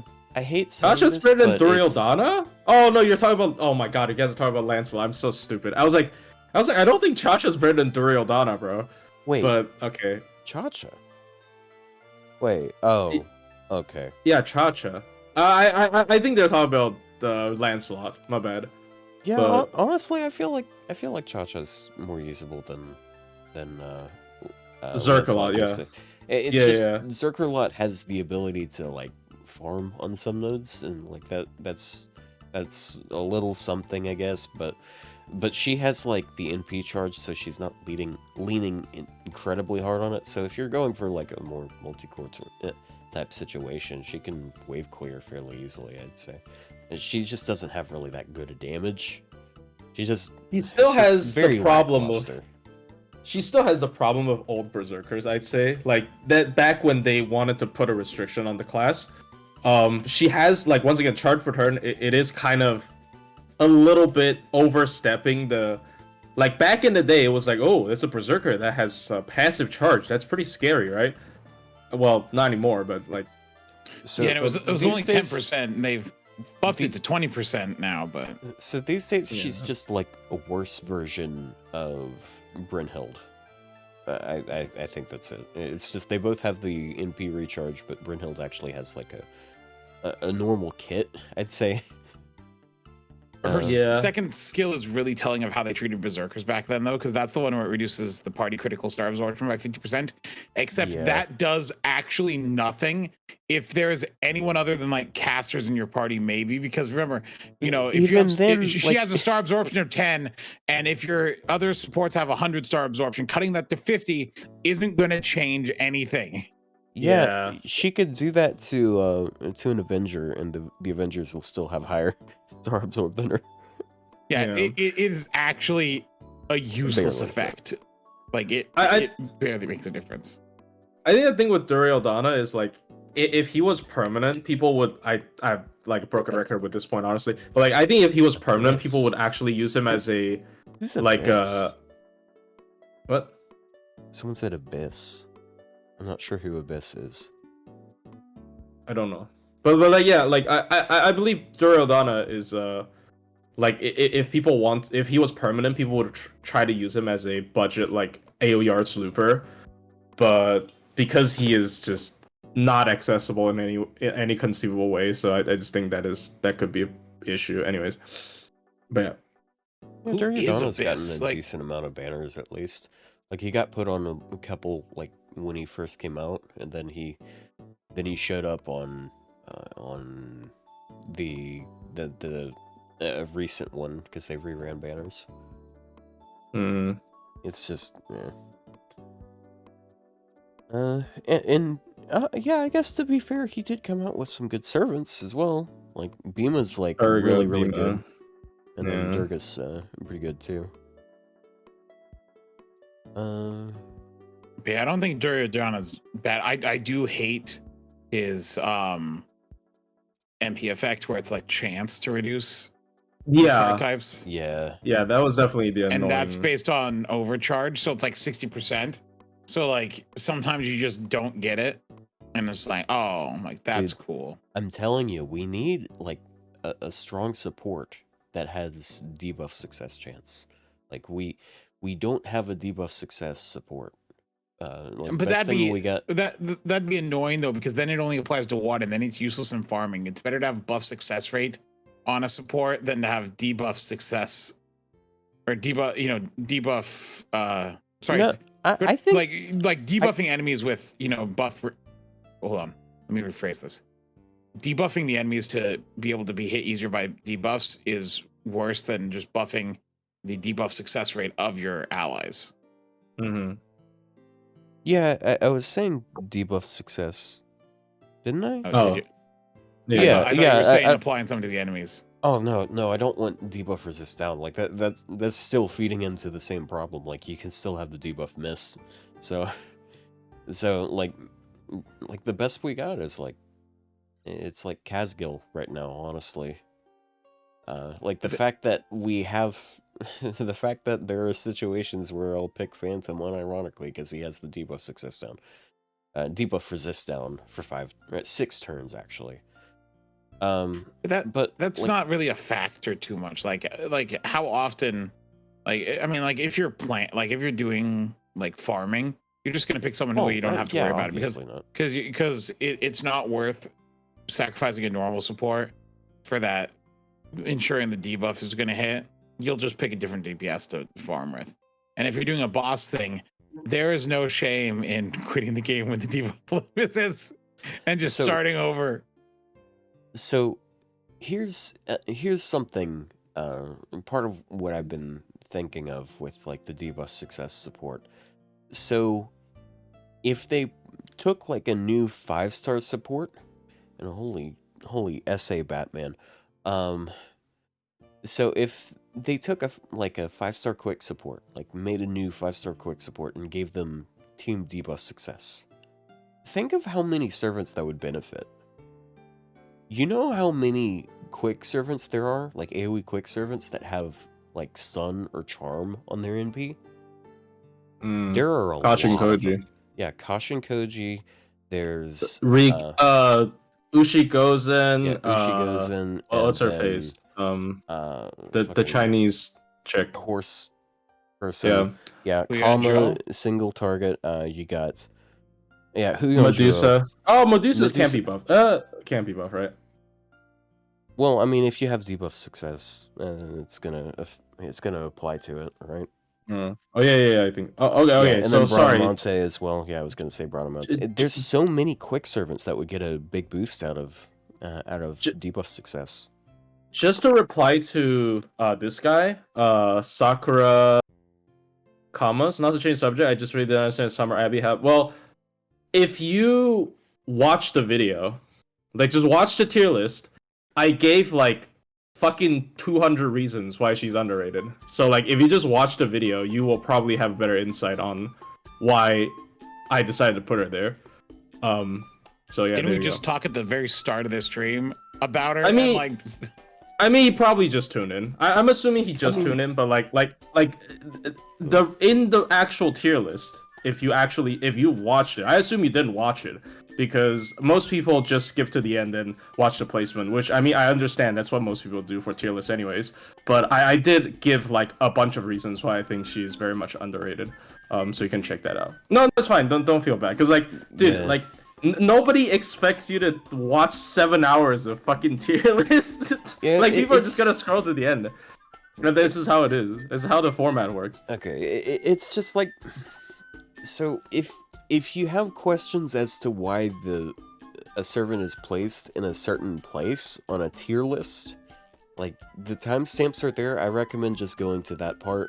Like, there's no reason to bother someone else to have someone else explain it if we if we didn't explain it well on the tier list, then I understand going after that. But if you've already, like, if you haven't even given that a chance, then, like, I don't see a reason to go and try and get someone else to do it. I mean, that's what I do because I'm asleep during when you guys are doing the tier list. So I just look at the video, and if I saw something, I'd click on the timestamp for the server and watch that part completely out of order all the time. And just like, see what your justification was on those. I never saw an entire one because they were like 8 hours, and I'm like, I can't. Yeah, I don't have that much time. I don't blame people for not caring about most of them. So. It's like I already have my hard opinions on most of these servants, and your opinion will not change. Well, I mean, it can actually, but also self-plug, guys. Ninja Kid Cat reminded me of it, dude. I made like a video that explains why Abby is very underrated. So yeah, go check that out after stream, of course. But yeah, so, what were we talking about? We were talking about debuff success on... We were talking about debuff success on... no, the Berserker thing, right? We were distracted from that a long time ago. You mean on quick, as a quick niche, right? Yeah. Yeah, it's just like there's a lot of quick debuffers that have low chances that, like, you give some support like a 50%, or maybe if you want to go like crazy, like 100% success for one turn. I think it is true. Like cool. if you click on, like, you know, look at MPs by effect, Bradamante stun, Fran stun, Huyanzhou stun, Ushigozen stun. Those are all, you know, like all enemy stuns. Then you got Medusa, Lancer stun. Ska, well, that doesn't count. And then the new Dante's, that doesn't count either. Yeah, just in case they have more than 500% debuff resist, alright? Maybe she'll need it. And then Pravati is charm, Kama's charm. There's a good number of quick where, you know, then Bound is also a quick. That's Huyanzhou, and Petrifies Medusa Saber. So they're all stun. It's all the same thing. What happened? No, Bound is Kashin Koji. What? Right, that's why I said I'm like Bound is one thing. Oh, whoops. Yeah. Sorry. They all kind of blend together. Okay, they're not even the same nationality. What? Look, okay, my apologies, because I actually like Huyanzhou, and I don't care much for Kashin Koji. Huyanzhou, I think, is an actual really fun servant to use. If I had unlimited like, grails, I'd throw some at her. No one knows who she is. She's just one of the unfortunate ones that got completely forgotten about really fast, because her reveal wasn't really much. Like it wasn't a super impactful event, I'd say. But that one summer sea certainly brought people's attention back. A big thigh. Oh, Big thigh woman. Oh, shit. Yeah, I thought we were talking about Kashin Koji. Damn it! No, we're talking about Hu Ying Zhou. Wow. I mean, Asians selling to ramen, be they're fair, saying- everything I said about Kashin Koji does apply to her too. So All these damn Asians selling them ramen. Anyway. I'm sorry. for clarification, talking Plushie about is Hu Ying Zhou. Chinese, so or not Chinese. He's Taiwanese. Depending on who you ask, it's the same thing. Yeah. Okay. Well, I can't believe the controversy continues when even when I'm just explaining the nationality. It's so Six sad. and one half dozen the other. Yeah. Anyways, so like, yeah, Berserkers. I was actually thinking like, hey, I can go over some of the common criticisms, the responses to stuff that was in that video. Like, some people took issues with points or like had counterpoints and stuff, and like having it all appear in one comprehensive place is, I feel like that's a good idea instead of just like dispersing it into YouTube comments. So like one of the ones I saw pop up pretty often was high NP level Vlad wins. And like that, like I feel like that's kind of obvious. Against like, what? Against what? Yeah, that's the thing though. Like if okay, wins in NP damage, all right, whatever. But like if you have something else high NP level, then he loses. No. No, that's a horrible point. Do you know why? Because MP upgrades skills better at lower MP levels. So low MP Vlad actually wins harder than high MP Vlad. Yeah, that was another thing I was actually going to say. Like, if you have... if you have high MP level on someone else, they actually are even more viable than, like, if they're lower NP levels. Because for those who don't know, I mean, I think we've mentioned this, we've explained this a few times, the difference between NP1 upgraded and unupgraded is larger than NP5 upgraded and unupgraded. So if you look at any like spreadsheet, you'll understand. I mean, I have been thinking about making a video about it. I think it's too easy. Like the math there's not much to talk about. It's literally because you're adding on a set number onto a percentage that scales multiplicatively. So the bigger the base number, the lower the percent. Like if you're adding 50% to 100, it's a huge percent increase. If you're adding 50% to 1,000, it's like barely any increase. That's basically the concept behind it. So yeah. Anyways. Yeah. Yep. So yeah. Win harder at equal NP levels because scaling. It's also kind of silly to just assume that people are just guaranteed to get Vlad spooks, because like I mean we're talking about just randomly getting a 5-star. Like if I'd say the average player can struggle to just get 5 stars in general, and just like randomly getting spooked. It's not something to count on. Yeah, I just kind of hate when people go down that line of logic. Like, you're more likely to get spooked by this unlimited 5-star than so that helps you against, like, helps the comparison versus whatever. Because like if that's the case, then like we have to give so much props to a bunch of unlimited stuff, because it's just gonna be like higher MP levels, and it's just assuming that you're going to be lucky / unlucky, actually, because like some people don't really want to get spooked also. So I will say I have in JP NP1 Vlad, but you know who I have at NP5? Zhang Yu.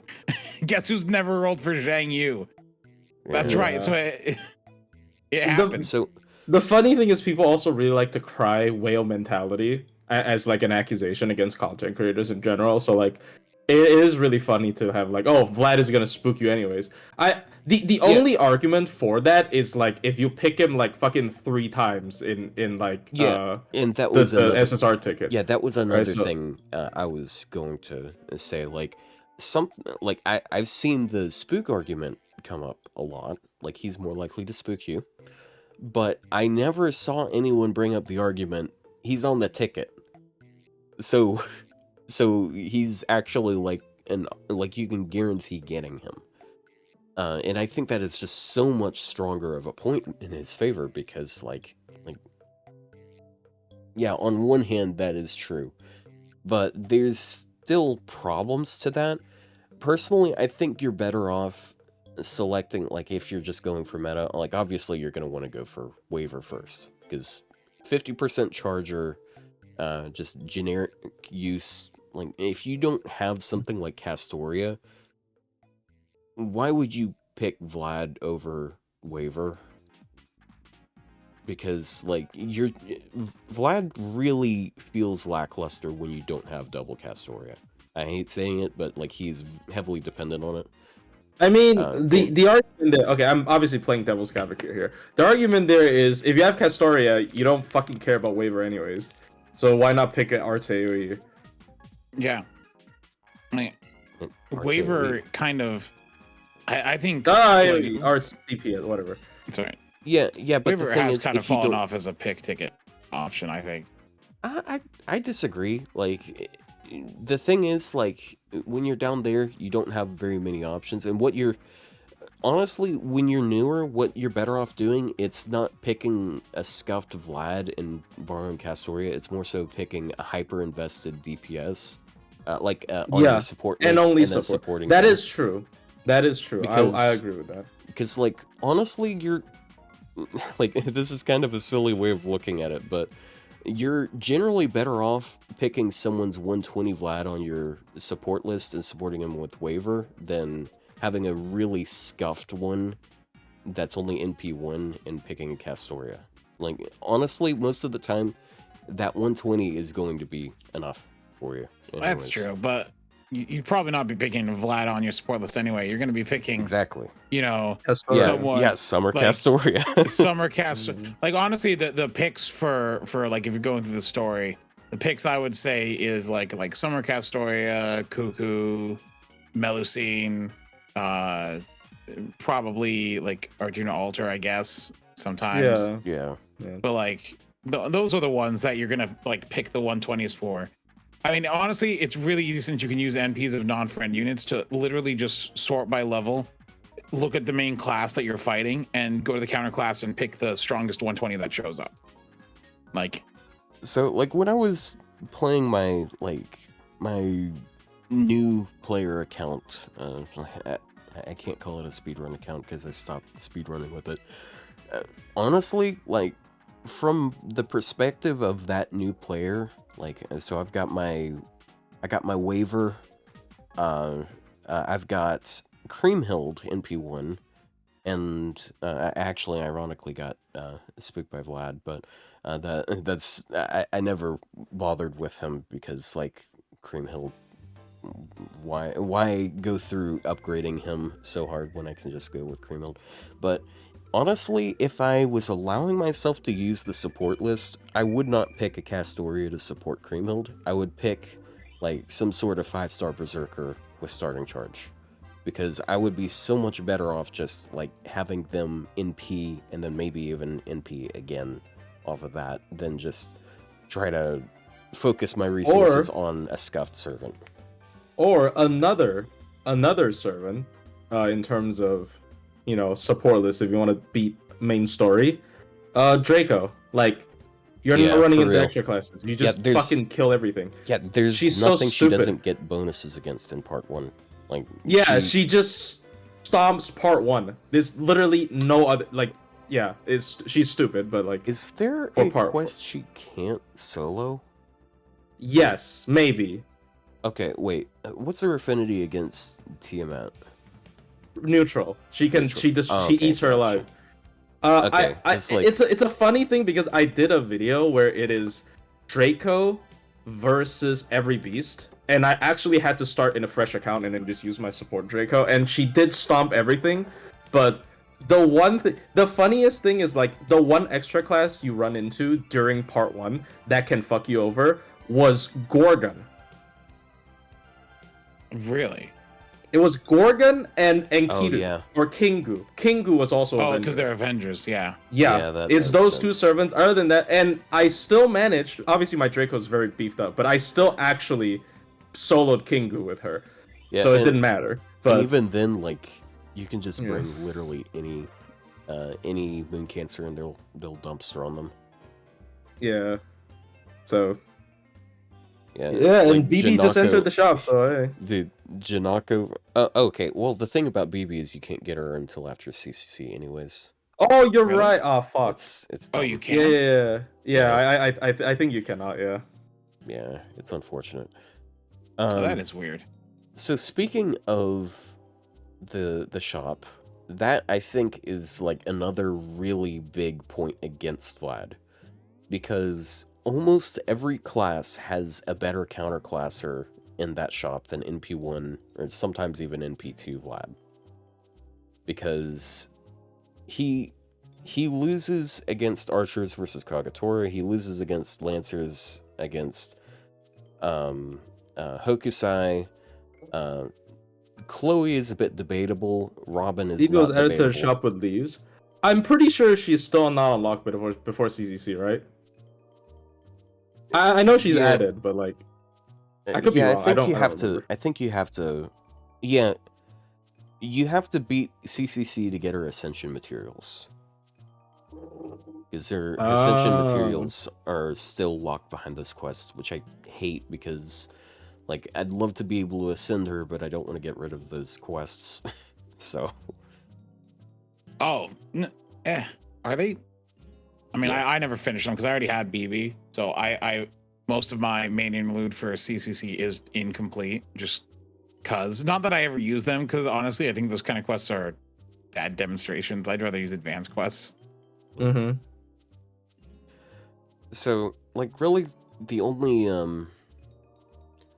I think like like the only thing we have there, like, for Vlad is like assassin killer, because like we don't have good assassin killers out there as far as Oh, why free though? Why stuff. bother with him?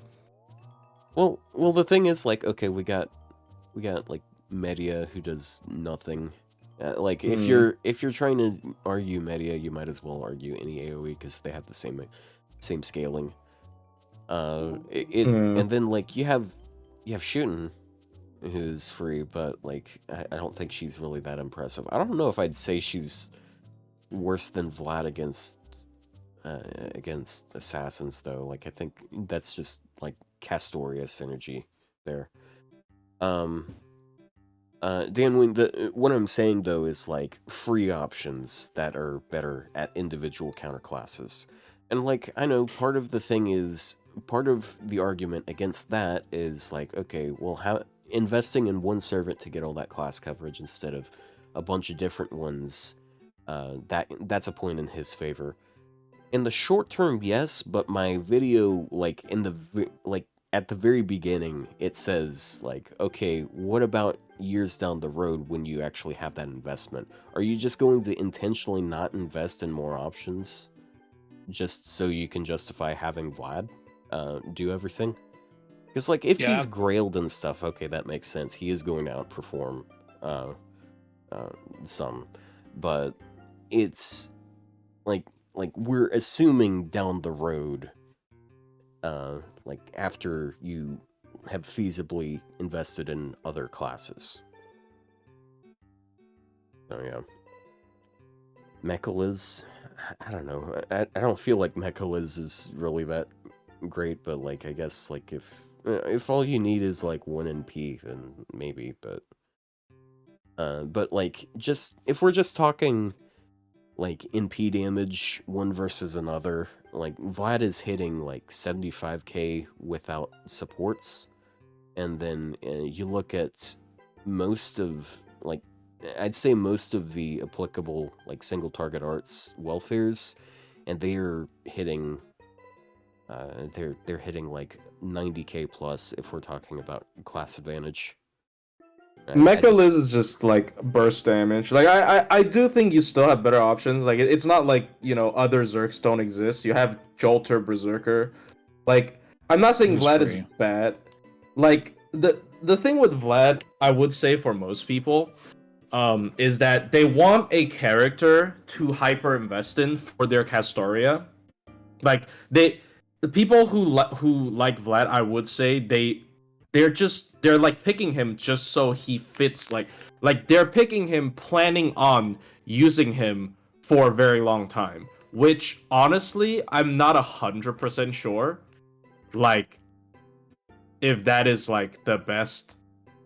I'm not saying that's a bad idea. I'm just saying like I'm not 100% sure like it's always gonna be worth it. You know what I mean? Like I mean, if that's who they like, then that's fine. But like, yeah, it's obviously not the better they're not option. picking for a gameplay. Yeah, like basically what they're thinking about Vlad is, oh, I just have to pick him MP2, and I have to, because I feel like a lot of people have this like mentality where they want to have like a good set of four, like 3 to 4 servants where, oh, I will take care of everything with these sets of servants, and then whatever else I can save my courts for whoever I like. Which I think that is actually, you don't need to have that mentality because you can skip that first step, because if you already have the supports, even if your character that you like aren't optimal, they can probably take care of most stuff if you invest into them. So you don't have to take this extra step to get a Vlad. So I have something to deal with CQs. I feel like this is, at least in my opinion, this is probably what a lot of people's mentalities are with Vlad. Is like, oh, I want to get a Vlad so he can take care of everything, and then I can roll for whatever the fuck I want. But I don't think you even need that for FGO because the game is not that hard. I also think it's crazy that you pick Vlad because there's so many other options that have just better like coverage of other things. Yeah, that you can do, because like, you know, what Vlad's competition, Galatea, Creamhild, and Artoria Caster, right? Yeah, like, and Draco to some extent. I know it's not Draco, 100%, but like all of those have something else they do. Like Galatea is the she's like the only one I think that has like a constant recurring debuff cleanse in the game, which is it's not needed all the time, but on the fights where you have that happen, like wasn't she one of like the very first people to like 4-turn full gauge comma because she could just ignore that mechanic? I think I don't know if it's one, but she's earlier. She's one of the earlier ones. Yeah, she has triple buster, so that helps there. Oh yeah, she has buff removal res. Yeah, true. Yeah, that's another thing. Like I don't know why I actually still, I don't know why people are so like resistant to it. Like some people are still really against Galatea even now. Like it's just like she has really solid use cases. Like I feel like I was pretty clear about it. She has a really unique mixture of utility. Like even if she has weaker damage, she's still like I'm gonna blame it on the pants looking dumb. And that's turning people away. The what? They're like, the pants. The pants? Dumb, nah, bro, the pants are her only selling point. What do you mean? The walls and aesthetic pants looking thing. You gotta have the pants. What do you mean? Bro. Look, I'm just saying, I think some people what do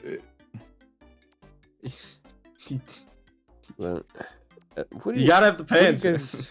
How do you guys feel about like what do you want on a Vlad buff? Like I'm assuming you guys are fine with a Vlad buff. No, he can die. No, he's fine. Oh, leave him alone. He can die. I'm tired so many times. I guess I'm glad to get better. Get the fuck out of my game.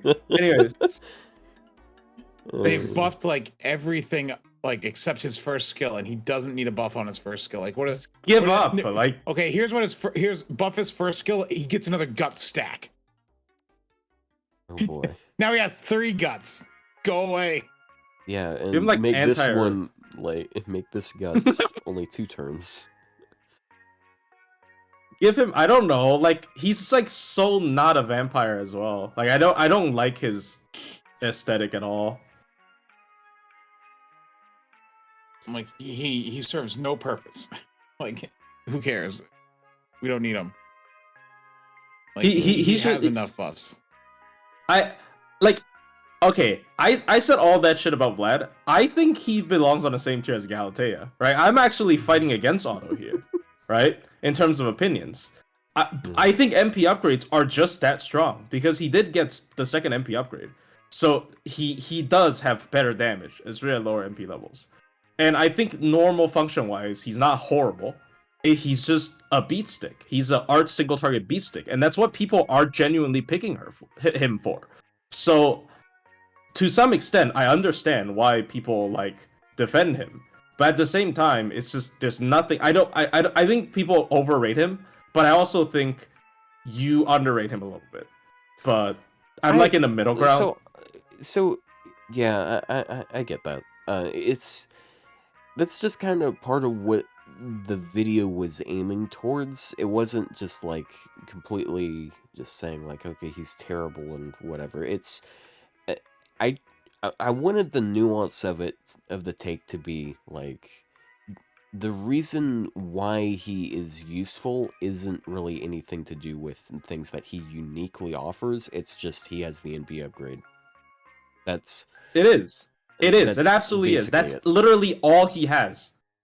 All he because has over these characters is the fucking MP upgrade. Yeah, and then Which is important. Now there's like a shit ton of alternatives that have like super effective niches, or there are alternatives that are like counterclassing that are doing more damage than him in P2, because you can get them for completely free and they don't take a lot of investment. It's just he doesn't have a lot of situations where he just actually advocates a for better himself. Like he's never a best option anywhere. I can't think of a single situation where he's the best option. And like to be fair, you don't have to be the best option for you to be usable. It's that just doesn't like, mean he needs a buff. I just don't see any reason for him to be the pick. And not just simply because, as I said, like because people like him. If people want to use him, they'll use him. That's the thing. Yeah. Like I mean, he doesn't need to be ultimately- Here's the buffed thing: into people a niche. don't like him. People think he's like.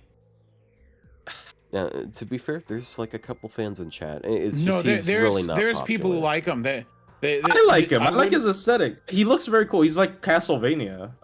Like I think he's very cool. But like, and then he's got whatever. this weird head tilt thing he's got going on. He needs a sprite update for sure.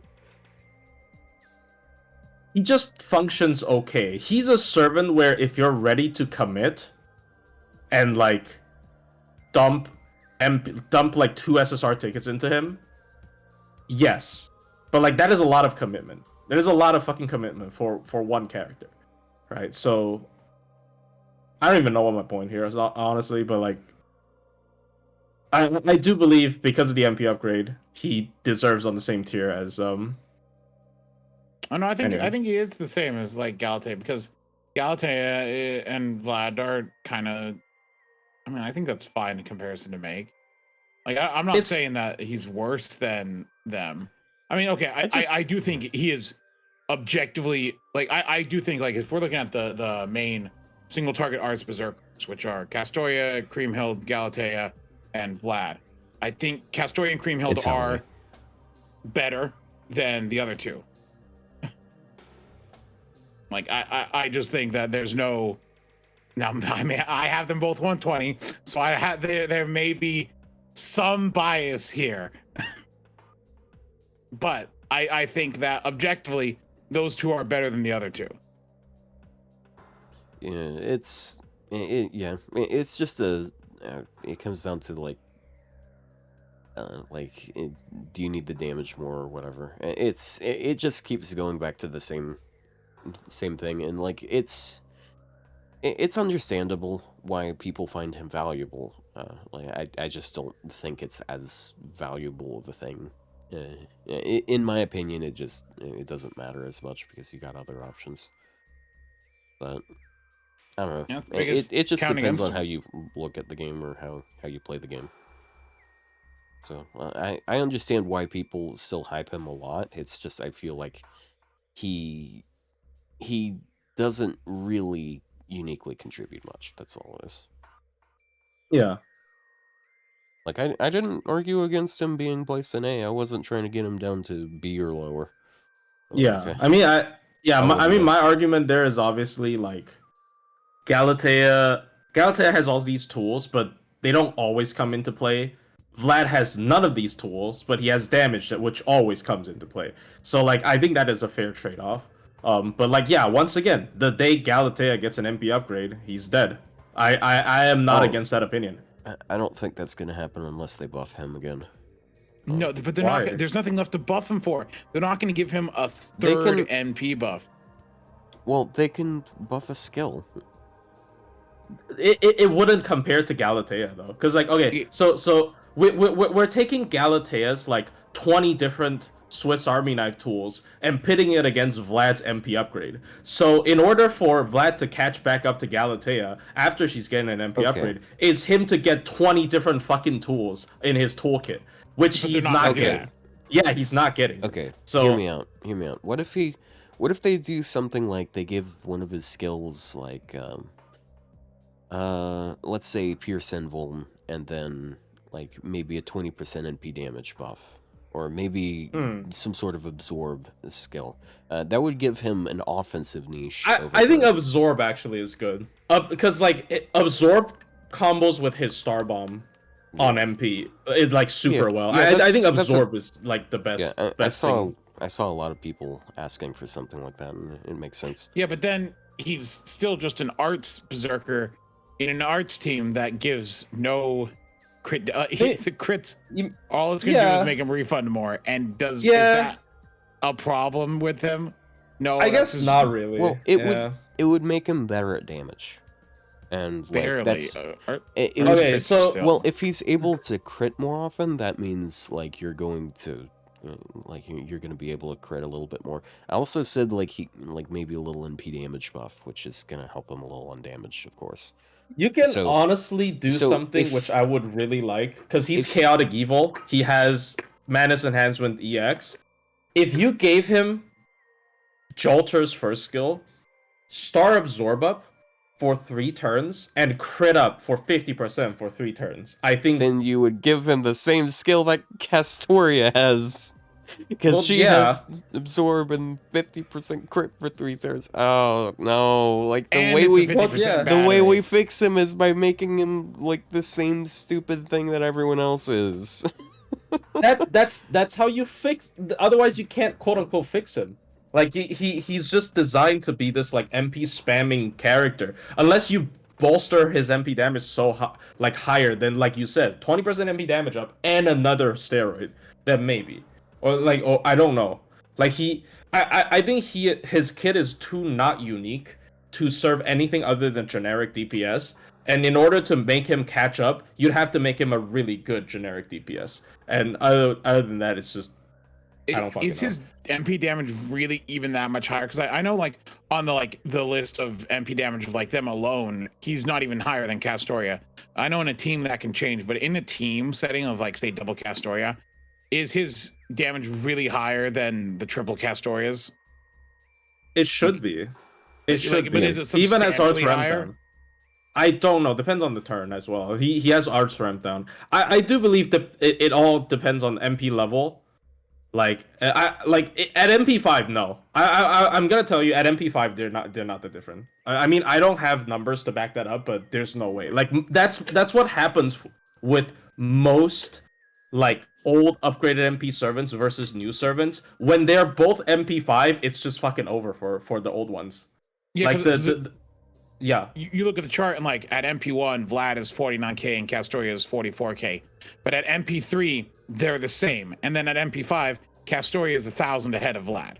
And it's like, you know, it's like, and I know that in a team setting with double Castoria on both ends, that Vlad may, you know, just on MP traitless surpass. But I'm wondering how much higher is that actually?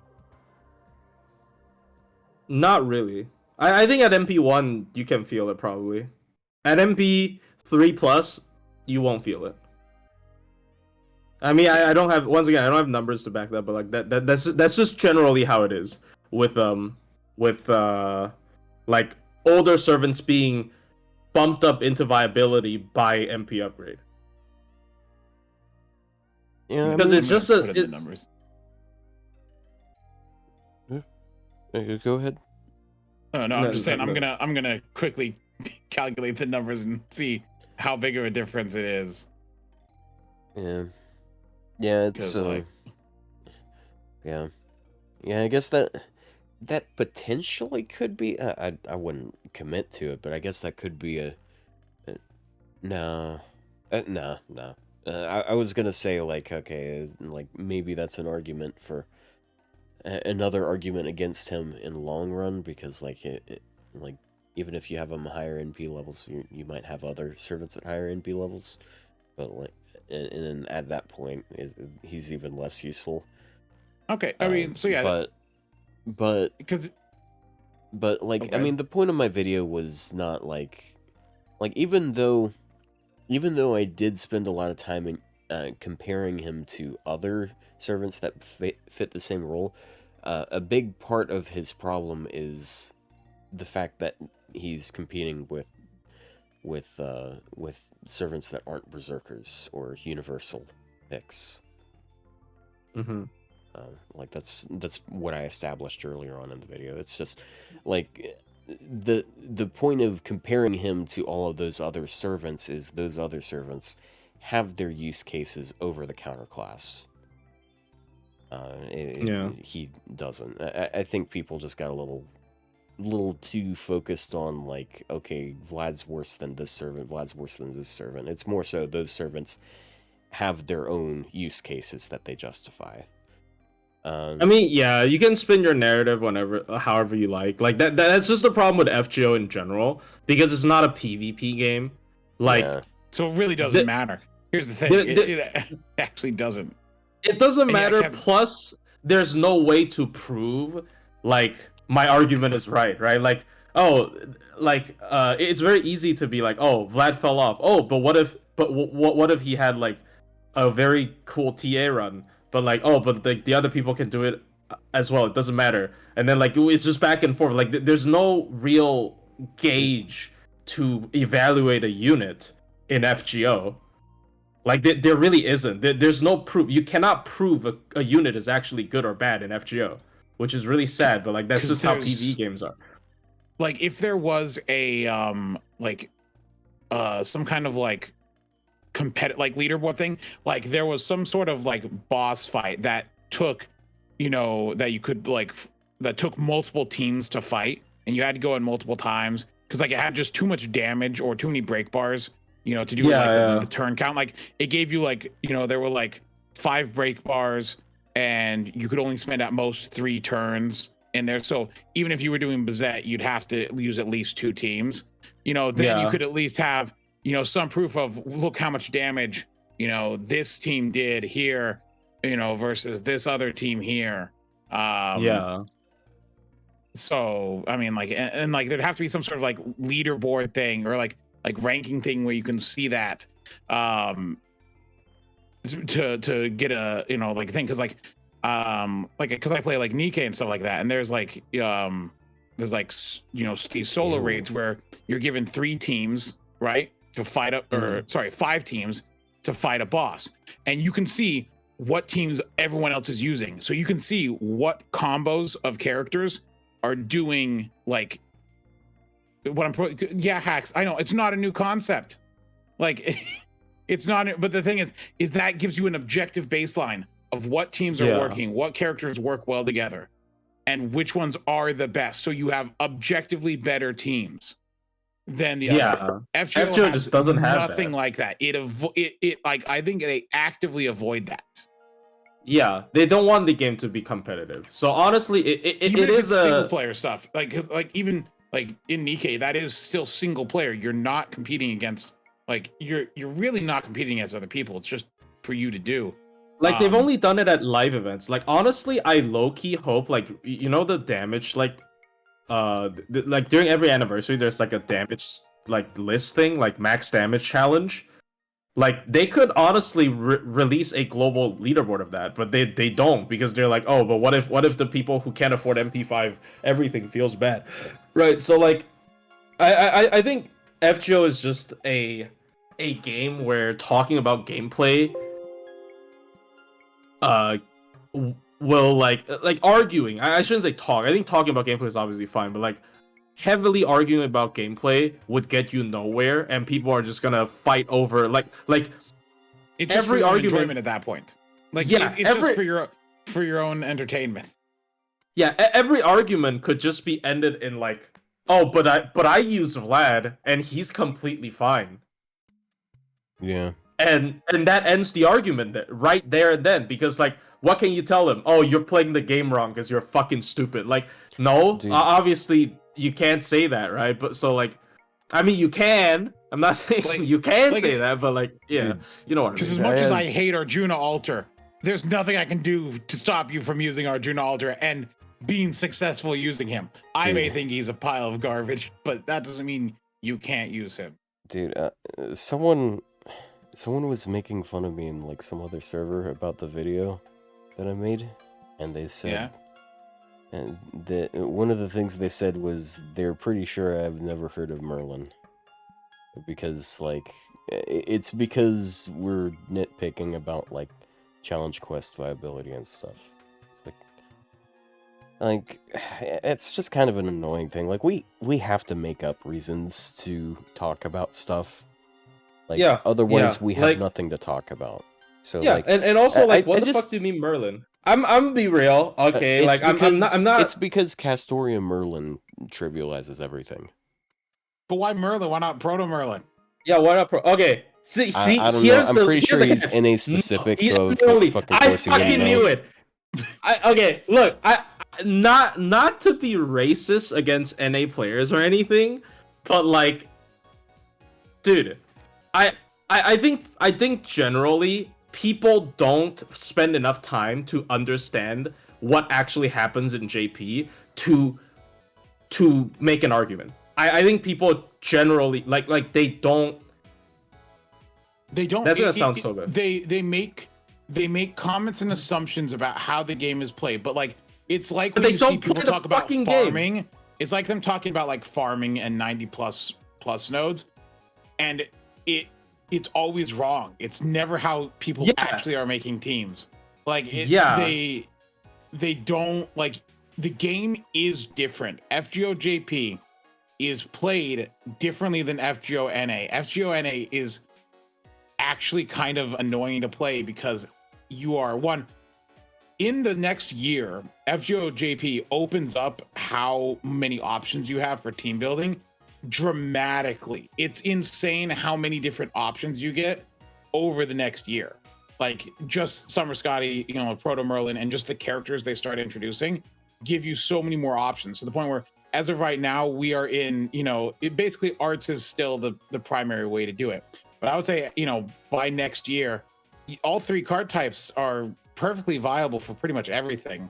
When you're doing stuff. Like it's different. Like, obviously, I'm not trying to sound like an elitist by saying, oh, NA people don't like NA only players shouldn't talk about FGO JP. I'm not saying that, but I am saying that NA players, when they talk about FGO JP, they should do enough background research to back up their claims, which, like, bro, they don't. They do not. 90% of them don't.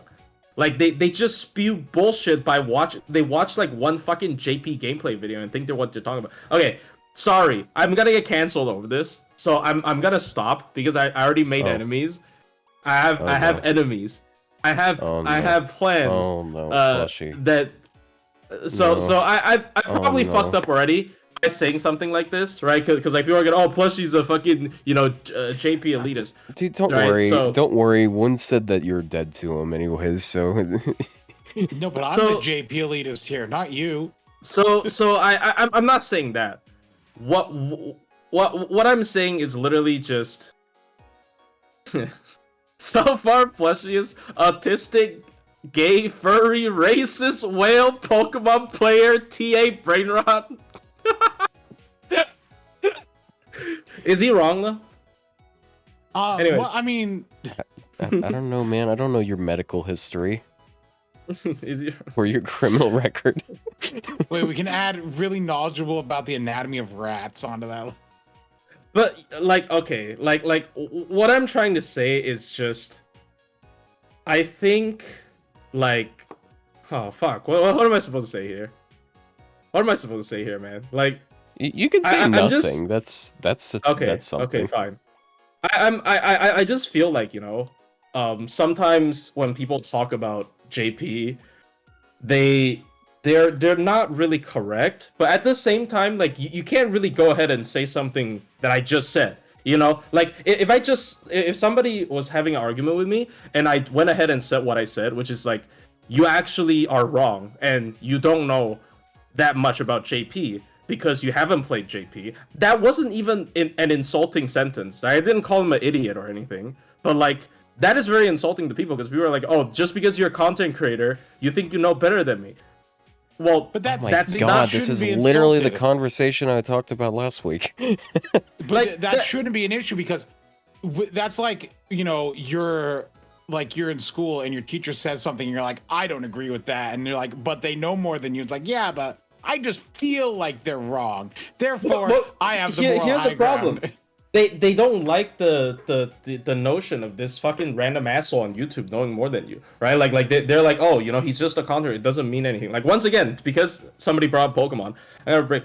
Like you guys don't watch competitive Pokemon, so you guys probably don't know. So like probably the most popular like competitive Pokemon player right now is Wolf Glick. Like, he has won a bunch of like tournaments and shit to back up his claim. Like, he has won so many tournaments to back up his claim. Question: right? Is he a furry? No, he's not a furry. Okay, That's wow. his I'm actual name. shocked. That is, I am that shocked. is his actual name, which is very. I also thought he was a furry, but that's his actual name. It's Wolf with an E in the end. Anyways, so there's still people calling him like elitist when he's won like the world champion, a bunch of regionals. Like, he has so many wins under his belt. Like, people are still calling it, oh, just because you're a YouTuber, you think you're better than me. That's not what happens. That's because he's literally like multiple time champions, right? That's why he knows better than you. everyone else, and people He's still get mad at him. justifiably. Yeah, exactly. Like, even someone like that who actually has ways to prove how good he is at the game gets called out by, you know, the general fan base. So like, how the fuck is an FGO-tuber supposed to like try to like tell people, oh, because I play the game a lot more, or I play the game in many different ways than just one, I feel like I'm more knowledgeable in terms of the game than you. Like, you literally cannot say that without being like called out as being a elitist. It's actually much easier whenever I'm on my channel. That's a thing I like to do. I like to play dumb. Whenever I'm on my channel, it is much easier to get people to thumb up your shit when you call yourself a retard. Like, it is just so, like, I'm literally the worst. Like, that was my most recent video. I'm literally the worst FGO player in the world. People love that shit, right? People love that shit. When I'm like, my detailed analysis on Koi and Sky of Dark, you're like, just shut the fuck up, you idiot, right? Like that's just it's just the thing about content creation. Like, content creators are forced to play dumb because people don't like it when other people act smart around them, which is really fucking sad. But there you go. Yeah. Now tell us how you really feel. That was how I really feel. I know. That was probably the most like raw truth I've spewed in a while, because like, I am a little bit tired of it. So I would rather play the fool than to like try to argue with people about how I feel like I know the game better than like the general viewer. Like, instead of trying to win that argument, I'd rather act like an idiot. I think that is better for my mental health as a content creator. So there you go. Anyways, that's really fucking sad, but that's just how it is. Yeah, you hear it here, guys. We're only acting stupid from now on. That's I mean, true. okay. I do act stupid. Sometimes Yeah, when you're sure. streaming, yeah, no. Sometimes when you're, and it's not the same as YouTube, because I don't really make a lot of YouTube videos. I haven't posted a video in like a month just because I haven't had anything. But I do stream a couple times a week, 2 to 3 times a week. But like, sometimes you just Like- gotta play it up. To be fair, I am really stupid for not knowing that gimmick after milking that node for a week straight. Which gimmick? If you have over 15 offensive buffs on you on the Aquamarine quest, you get an 80% attack down penalty. Oh yeah, that one. That one. Yeah, so if you stack a bunch of stuff, you end up doing less damage. So because you're on the last turn and you're like, oh, I have all these badges left. Let me use every single skill. Yeah. And then guess what? You get 80% attack down. And the dumbest thing is Invo Pierce and Ignore Defense does stack, and they are offensive buffs. So whenever you use that badge skill, that's 3 off your quota. Even though it's only 20% MP damage up, that can benefit you. So even though I said I'm acting stupid, that was pretty stupid. I was complaining how's my Draco not killing? Well, no shit, she's not killing. She's doing 80% less damage, right? So I'm effectively fighting against... I mean, that's not how the math exactly worked, but I'm effectively fighting against 3 million HP instead of 700,000. But yeah, anyways. But yeah. I'm not saying I'm smart, by the way. Somebody's gonna clip this out of context, be like, Plushy thinks he's smart. I'm not smart, okay? I don't think I'm smart. Especially, I started playing competitive Pokemon. I feel like a giant idiot. But yeah. Anyways. No, they can clip this in context. I'm a genius at FGO. I never make mistakes. Yeah, dude. Catch me not struggling in one fight in Ordeal Call 2 because I just didn't. Dude, the fight in Ordeal Call 2, the inverse effect, I fell for that multiple times. Sometimes I'm redoing the same fight. That is so. I mean, sometimes you just forget. Yeah. Sometimes you just forget. You're like, oh, I pressed the button, it inversed. I gotta reset. Reset. You go in the next time. You're immediately press. It's wait a minute. Everyone's gonna bring up that time I spent an hour fighting Sith with Castoria in Lost Belt 6. Okay. People are still calling you out for Cernunos. I don't know why. Yeah, they still. And the Cernunos one I will fight against because that fight, 1, it was before it was nerfed. 2, no one else was there. I was one of the first people fighting Cernunos in the Fate Grand Order. There was no one to tell me how to fight. And 3, my mentality at the time was single core. The idea at that time was that dual core was not a thing that was in my mind. It would have never occurred to me to use 2 characters. Because it just was not something I'd ever done. And my gameplay just was not, because that wasn't a thing back then. And I think that was, I think that's one the first times when the game actually starts to go, maybe you shouldn't just use one single character for everything. Maybe you need an anchor, Yeah. Maybe you need more than the front lines. It's just a thought. Maybe you need more than a front line and a swap in to actually, clear a stage. But yeah, I will always defend myself for spending 3 hours on Cernunos as I was one of the first people doing it. So no one was there to tell me, there was no game press guide to tell me how to fight Cernunos and the mechanics of it. Yeah. So I mean, I don't know. I just my own stupidity though. That is. Look, I think going in blind is a lot different than recording a video afterwards. Every time I'm going in blind, I'm in voice chat. There's fucking 5 people scrolling through Atlas backseating me so I could get the faster run out. It's difficult. Going in blind is very difficult. I need a team behind me sometimes in order to push out the fastest min turn. Even most of the times, even with that, I don't actually push out the fastest min turn. So I do agree. This is the game is more complex than it seems. And sometimes when you can't read the Japanese, you have no fucking idea what's going on. Right? So it's always easy to in hindsight and be like, you fucking idiot. But it's not, you know what I mean?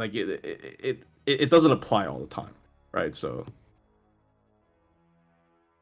yeah. Yep. Yeah, it's just anyways. Yep. So yeah. I guess that's just like the diff. No, never mind. Oh, I'm so scared the of getting difference clipped between recently. us. No, I was gonna say You that. pitiful viewer, you nobody. I was gonna say that is the difficulty of like making content sometimes, but I do not want to say that because like when I say that, people are gonna oh you think it's harder than 9 to 5. By the way, this is not my full-time job, so like also it's not like I know what a 9 to 5 feels like. I only go to lab. I'm like a fucking student. I'm an old ass student, but like I work you a know. 9 to 5. Thank you very much. I Yeah. So don't work do you because I think got content fired. creation? You think content Dude, creation? I will say it, like streaming, it is like after like 4 hours, it gets hard. I anyone who can stream for like 5, 6, 7 hours is, I think, an insane person, because after like 3 or 4 hours, like I start feeling like a pressure in the back of my head and I can't think properly of like how to like I'm like, how do I keep talking? See, that's the feeling of your social battery getting drained. The thing is, That is why I stream in voice chat, because in voice chat there's actual like you're not doing all the heavy lifting. So Yeah. I'm obviously that's not voice that's not really content creation, but like it's more like chatting with other people. But Yeah, that's just like streaming. Like it's just like I'm- talking. It's like being in like a Skype call. I'm proud of myself being so much of a cringe extrovert that I can just sit on stream for like 8 hours and just be fine. I'm gonna also tell a story here that about streaming, but also about work, since it came up. So I do a lot of things where I work, and in fact, I was training a team of people, and I was presenting and I was screen sharing, right? So I was streaming to I was streaming to the team to teach them how to use a program, and I opened a window and an error came up, and I said, "Oh, great, thanks, game, nice job." And I said that out loud, okay. like I would on stream. And then I paused for a second. I'm like, not a game. I'm at work. These are people I'm training. I'm like, shut up. And I'm like, all right, so we're gonna. And I jumped back. Chat. Shut up, chat. Dude, I thankfully never called them chat, but I called a work program a game for not working when it gave an error. I'm like that. No one said anything. I don't know if they were even paying enough attention to care that I called it a game, but that stuck with me. I also then accidentally exposed a security vulnerability that accidentally alerted the entire company that day, and I was pulled into meetings. They're like, "How'd you do this? You shouldn't have that access." I'm like, "Oh, I pressed a button." Like, "You accidentally changed a setting for all of the entire company," and I'm like, "That's cool." That's cool. Not my fault. Thanks, chat. That's cool. Yeah. Dude, I can't. My coworkers can never know that I play FGO. I would die. So when you started to tell that story, I was thinking like, oh, please don't tell me they saw your tablet background.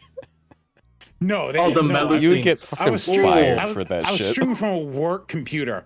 My work computer is completely untethered. Like, it has nothing personal on it. I would never. I go to great lengths to make sure my coworkers know none of my hobbies. And like, they're like I take Wednesdays off. When I take days off, like for FGO stuff, I'll sometimes take Wednesdays off, because it's like story chapters in the mornings or like that. And it's like, oh, you take Wednesdays off. That's, it's like, it's a normal day to take off, but like normal people go around the weekend. And it's like, yeah, well, I'm like, got stuff I got to do, Yeah. Important Japanese business meeting. Bro, just say your girlfriend please. I don't know, they something know, to do with Wednesdays. They would never believe I'm in a relationship with Hey, for all they know, you could just be a very private person, and obviously you are a very private person around them. Look, no, I'm pretty sure they know I am objectively a sad loser. Going to be a wizard. No. I don't need to going to be a wizard. I am a wizard. Damn, bro. Damn, I didn't know you were that old. I'm over 30. Well, if you're not 40 yet, I then still it doesn't what? So haven't wizard kicked is in. what? Virgin. Yeah, virgin wizard is 30. yeah over 30. Boy, that's I'm going to be. I am not. I don't doubt I'm going to be because I'm close. This is a My very birthday is strange turn April of topic. 29th. It's and, not and you're 30th gonna be birthday, but 30. like- no, when but you- close. No, close. no, he's younger than I am. Right? Aren't you? Am I? I'm turning 27 Wait, when? next week. Oh, next week. Okay, actually, I'm Yeah, the you're youngest only person 3 here. years away. Damn, from bro. Actually, no. You're- Is it 27 or 20? I don't remember my age. I'm sorry. If you're turning 26, then yeah. I thought you were like a little bit younger than me. Dude, I wish I was 25. Are you? I'm Were you older born- than all of my. Were you born in because- 98 or 97? Me? Yes. 98. Okay, yeah. You're turning 26 then. Oh, okay. I keep fucking that up. I'm stupid. I just remember I'm older than all of my age, bro. all of my colleagues because like most of my colleagues here in America, they don't come from a country that has mandatory military. So like I am like a couple years older, like 2 to 3 years older than a lot of them because I have to go to military. Anyways, No, I am the oldest person here by a couple years. I grew up in the 90s. I was very mentally aware during 9/11, so you know. Damn. Bruce, You are you a know. soldier? No, I'm not a soldier. I'm barely a medic. It's not like obviously I haven't fought in an actual war, but like I just had like military training because our country needs military training. But it's not that bad. Like it's very short compared to like Singaporean. I don't know if anyone here is from like Singapore or Korea. I think Singapore and Korea has it the roughest. Isn't it 2 years? It's like 2 years. It's 2 years. It's 2 years. Singapore and Korea are like the toughest ones for military training. Is 2 years. And yeah, it's horrible. Damn. I am lucky. I could never serve in the military because I've had epilepsy. I haven't had a seizure in like a decade. Oh. But, I couldn't serve in the military. I was when I was a kid, like 11, 12 or something like that. You know, I was in a wheelchair for like a year and like wasn't able to walk for Oh, like what 2 happened? years. wow. I assume it's not a car accident or something. No, it's dumber. I was camping in Washington State on a mountain called Mount Rainier, and they called us back. My parents called, said, "Hey, come back." And I'm running through, and there's a bush there. It's a small bush. I'm like, I'll just run through the bush. Someone put a cinder block in the bush. I ran into a cinder block. You got And so- booby trapped? I got booby trapped. And so, Jesus. and then I was like, ow, my leg hurts. It hurts to walk. And so like we go to the doctor and like, your leg's not broken, it's fine. But I'm like, it hurts to walk. And they're like, but your leg's not broken. Went to like a couple different doctors. So for like 6 months, I just didn't walk. But the doctors wouldn't say the leg was broken. Then I got like an MRI or something. I don't remember. It's been so long. And it And they're was like, broken. oh yeah, your thing's like fractured internally. Your leg could like break and like the bone could shoot through your leg at any moment now. And I'm like, oh, so it is broken. They're like, yeah, it is. And so I was in a cast then. But then that was for a couple months. But then it'd been like a year of me not walking. They're like, during this time and with your leg growth, your leg's bowed. So now we got to do surgery and put staples in your knees. And We gotta stuff like that. we gotta break your Yeah, legs again, bro. Yeah, and they're like, oops, haha. And so they did that, and then I was in a Yikes. wheelchair. Yeah, so no, it's that kind of disqualifies me. Yeah. So yeah, Nice. I mean, that was my childhood. That's why I had no friends. Oh yeah, sure. oh, that sure. man, really? Damn. They really No, bullying you actually- for just having a fucking injury. That's fucked up, bro. No, I wasn't bullied. Here's the best part though. Actually, I did have friends. But right after, like after this all was done and like a month or so after I was like walking and everything was normal, one of my friends jumped on my back and I fell over and I broke my arm. Damn, You gotta like dude. break every limb. Break And, every then, limb. and since speedrun. then I've Holy never shit. broken a bone, but like Oh. I had it all in Oh, so quick that's succession. that makes so much sense because I've never seen you carry anyone in Overwatch either. Wow. You know what? Question. I played was playing Overwatch with Overwatch him a few last night, times. and I Sure. absolutely carried a team. Look, I'm gonna look. You can't carry your friends either. If the tank can't do their job, maybe it's the tank's fault. Well, maybe. Did you get a razor cut buzzhead? You mean buzz cut? Yeah, I did. I mean, it was even less hair than a buzz cut. I had to go bald. That's why I stopped caring about hairstyle. I used to like care a lot about crazy. my hairstyle. My hair is past my shoulders right now. Like I have really long hair. Damn. My hair. Yeah, I can see that, dude. Like it's like this light ivory color, and it's like on your armor and shit. Like wow. Actually, it is about that long. Actually, dude. So when I was growing up, my mom was always the person that cut our hair because we were cheap people. We didn't like go over. We saved money in a lot of ways.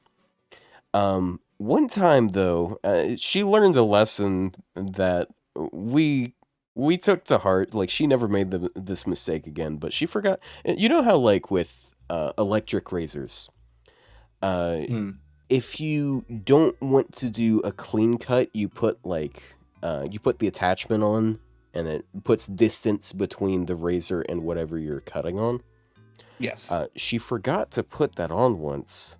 And because one swipe on the top of my head, and I've just got a stripe on top of my head that's bald. And she's like, "Okay, well, it's we all gotta coming go off bald now." Yeah, it's all coming off. That meme. It's literally that meme with the kid. It's like, oh, I fucked up. We gotta go bald. Yeah. And the great thing was, we were visiting some friends like an hour later.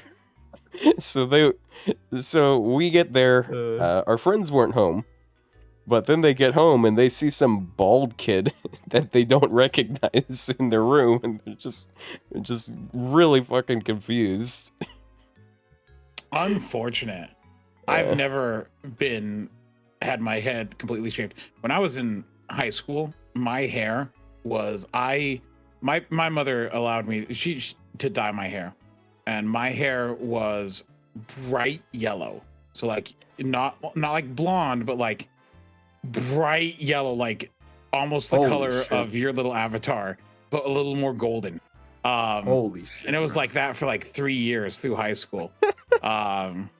That's crazy. Because what I would do is I'd bleach, because like I have like a dark blonde hair normally, but I would bleach it more. And it would turn yellow, and I'd be like, "That's cool," and I'd have it like that. And that's what my hair was. And then my hair was always like long and like curly and like, you know, so like it would be a large, you know, curly yellow hair, on top of my head.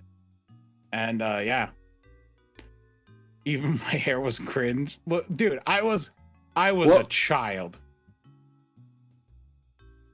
Yeah, no excuses there. Was it more of a was it more of a Kintoki color or Tez color?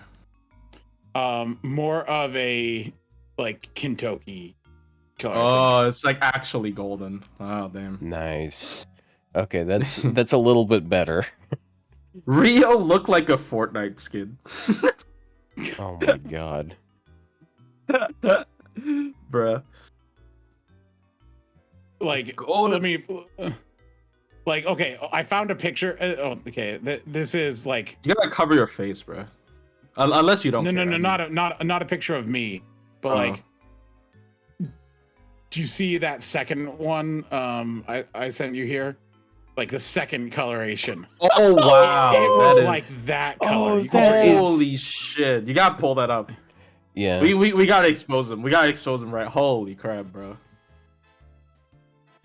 Yeah. Hold That's on some second. fucking. Gotta hide the thing I was drawing. That's some fucking. It's a secret. Fucking Disney princess Rapunzel here, bro. What the fuck? Yeah, it was that kind of color. Jesus.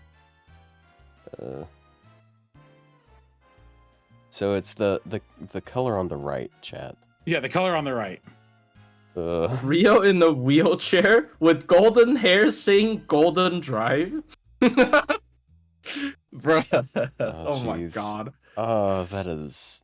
So yeah, that was my hair abhorrent. color. That it was like That's that for like pretty- 3 years. And I was like, How you know, long was it? I thought that was how long was it? Yeah. Oh no, my hair was only like around like my ears at that point. Okay. And sure. I had like, you know, it is like it's really like thick and curly like when it's shorter. But no, it was like that too. So it was like puffy as well. And so like no, that was the hair color I had and the hairstyle I had back in high school. It was a thing. Damn. You are so cool. Yeah, no wonder you had all your friends around you in a wheelchair. You, Dude, no, this trying to was after. See, that's This was after that. So yeah, that's why they. I went to. That's I why he also went jumped to. on you. I went to 4 different high schools. Thank you very much because I moved around a lot. Or Damn. 4, yeah, 1 for each that's year. crazy. Wow, I that went is to like half. that is of a lot them. of high school. I went to 1. Nice. There's nothing interesting about my. Thank you for your contribution. No, the weirdest part was my 3rd year high school, my 11th grade high school. There was a guy there who I knew, and he was like really like actually into martial arts. And after high school, he taught martial arts and stuff like that. Wow. But he had permission to bring his like an actual sword to school. I don't think this would fly nowadays because That's he was crazy. able to bring a sword to school for demonstration purposes and stuff like that. And it was crazy. I remember like there was one time he showed up at my house at night. And What he had the like fuck? he had not with a sword, actually with Oh. swords, but he had Wait. like boktos, like the bamboo swords. And he was like, "Hey, Oh. watch this!" And he handed me one, and I got smacked with it. He was a cool guy. Also was the person who showed me like PC gaming existed and showed me Half-Life 2 on PC, and I was like, And what a "This is, mistake. Oh like no. PC games, that's cool." Like, So I if you thought they hadn't were met only consoles. him, you wouldn't have met us for sure. Maybe. I mean, mobile gaming. Who knows? Yeah. Yeah. Well, if you I hadn't have a found sword. if he hadn't found PC gaming, he might not have found Fate. No. I knew Yeah. about Fate because I just didn't. The thought of like playing games on a PC had never like occurred to me because I was like a console piss baby. I was Yeah. like, oh wait, you actually have a PC and it plays games? Because like it hadn't occurred to me up until then. I thought it was for It wasn't work. even a new game. It was like Half-Life 2 or something like that. And I was like, Oh, I'm like, Half-Life this is a 2. video game? And like that's old. Like, It is old. but like it was even not even new then. Yeah, no, that was like I'm like, wait a minute, you can actually play games on PC. He also was into D&D as well. So he was a martial artist who was really strong, had swords, into D&D, and played PC games. He might have been I don't know what. Henry Cavill was your classmate. That's my guess. Holy That's shit. the New lore. I will say there was also another kid in the same group whose name was, we called him Steve-O. He was actually near me. He was in my neighborhood. And I remember his room was like all black lights with like actual black lights. And he always wore like black pants, black shirt, black trench coat, and a black hat. And then one day he just started wearing a white shirt, white pants, white trench coat, and a white hat. And he just switched over. And it was just from Character then on out, development. white, like character development. Yeah. He had a life-changing day. Something Just changed, like, and he's like, just I'm not wearing he black anymore. I'm turned over- going to white. Dog. no, you see, he. Okay. Did he ever tell you He to got not rep- come to school tomorrow? He got replaced. No, he wasn't violent at all. He Oh. just thought it was cool. No. Yeah, that's fair. Yeah, I mean, to be fair, like trench coats kind of did get ruined by. Let's not talk I mean, about that. this was after Columbine, so don't worry. Look, Damn. I'm not Damn. that old. Is what I wasn't in happens- high school before Columbine. Thank you very much. I'm not that old. Yeah. Let's trying to redirect this conversation elsewhere. Like, I don't think YouTube likes these words. Uh-oh. Yeah. Yeah, anyway. Yeah, this got, like, super off topic. I'm here for it, honestly, because, like, fuck else is there to talk about? I guess, like, on one of the future episodes, we can chat about the SR ticket. Although, I feel like there's not going to be too much new to say about it, but I don't know.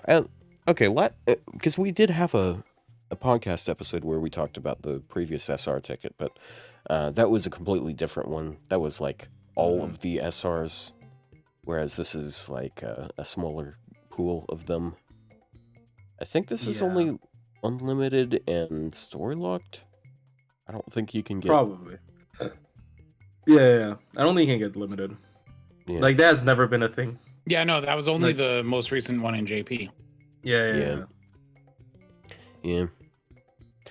So how do you guys feel about the concept of a limited 5-star ticket? I think it's fine. I'd take it. I think it's great. Like, I don't know who I'd use it on, but I'd actually...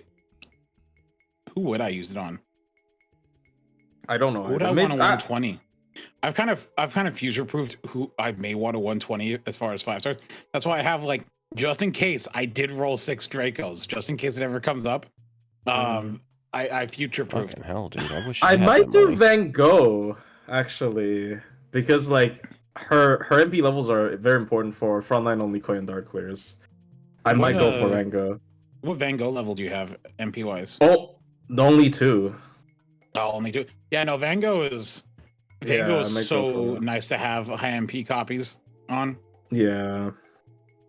I will say, like, for general use, you probably don't need, because, like, you're hitting cap if you have a bunch of crit supports on your foreigners, but, like, first of all, Van Gogh with, Van Gogh at MP5 is, like, already best, like, generic crit supports. It just goes beyond, like, just foreigners, and then 2, if you're doing frontline only, you are severely compressing the amount of buffs you can get, so yeah, MP5 Van Gogh, for sure. That's why I have to borrow yours all the time. Like, it's like every time I'm borrowing yours, it's like it does matter. It's yeah. Plus, I mean, if you need to use one of the cards, it'll at least do damage. I'm just looking at the ones I have extra. Like, I got MP6 comma, so I could summer comma, so I could do that because I was gonna 120 her, but then I'm like, nah. I'm like, oh well, I have 8 Morgans, you know, Draco. Like, I have options if I want. The only ones I have over like a significant amount is okay. So I have Pope Joan at 6, probably never gonna happen. I have Ruler Artoria at 7, not gonna happen. Never either. gonna happen. I have Summer Melusine at 9, not gonna happen either. Why not? She's great. I know she's great, but like it's I don't know. But she's I don't use though. I don't use Summer Melusine that often. Does she remind you too much of Summer Ibuki? No, it's just that I don't. There hasn't come up like a use case. I've crazy enough.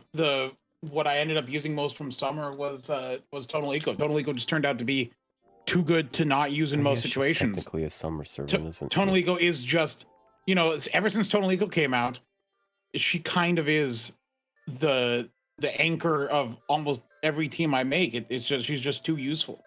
Yeah, it's too much charge to replace in multi-core. And so in multi-core, the AoE usually goes to Tonal Eco instead of Melusine. Yeah. I'm struggling to find another comp because I've been using like Koyan Dark a lot as well. And she's also Bond 15, so it's just I don't know who to use at this point. Like I'll be sad when I max out Tonal Eco. My Tonal Eco is currently, what bond is she at? Bond 12.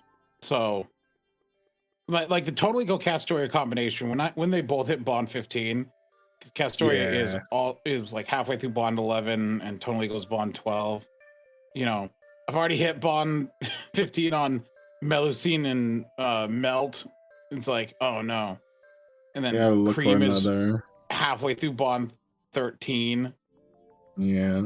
It's like I'm like, well, I gotta get more servants up to one. That's why I hope we get Khazra drop, and she's very useful and good and the best. And I need this. It's so funny because like I haven't hit Bond 15 on anything on my JP account yet, so like this is I like, have to say damn. though, Which is like, so funny because like I've got a 120 Summer Ibuki. You would expect that, but I don't use her for. Actually, I don't use her for most of my farming. I just use her for no brain farming.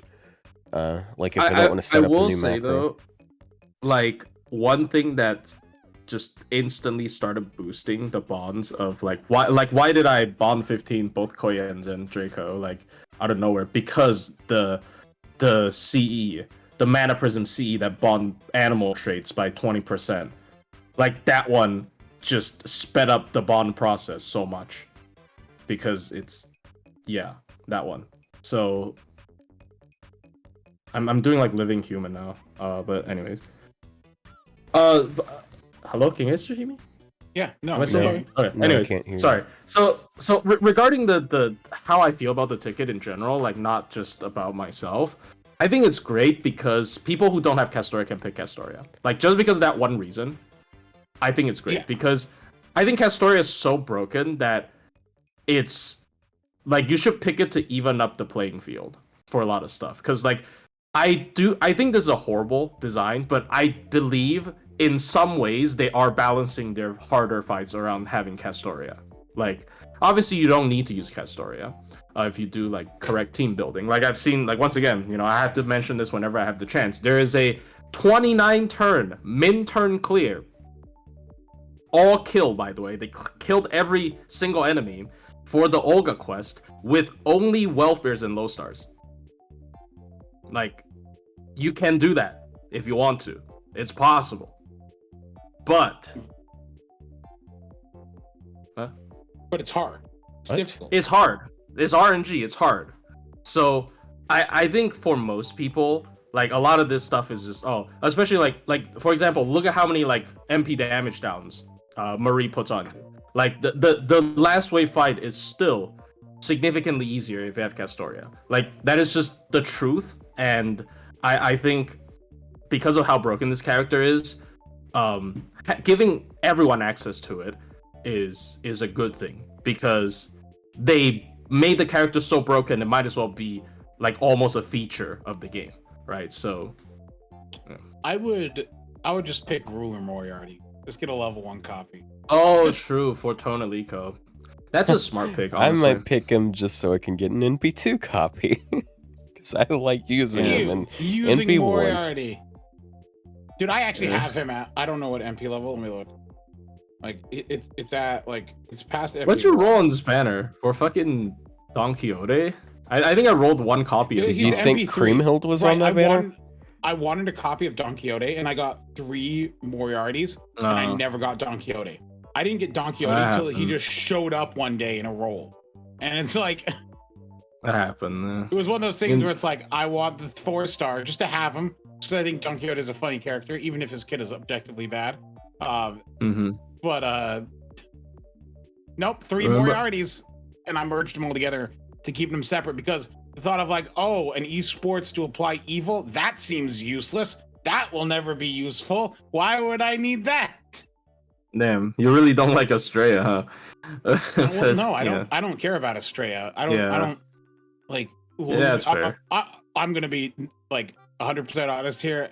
It's my decisions in FGO is 95% aesthetics and 5% gameplay.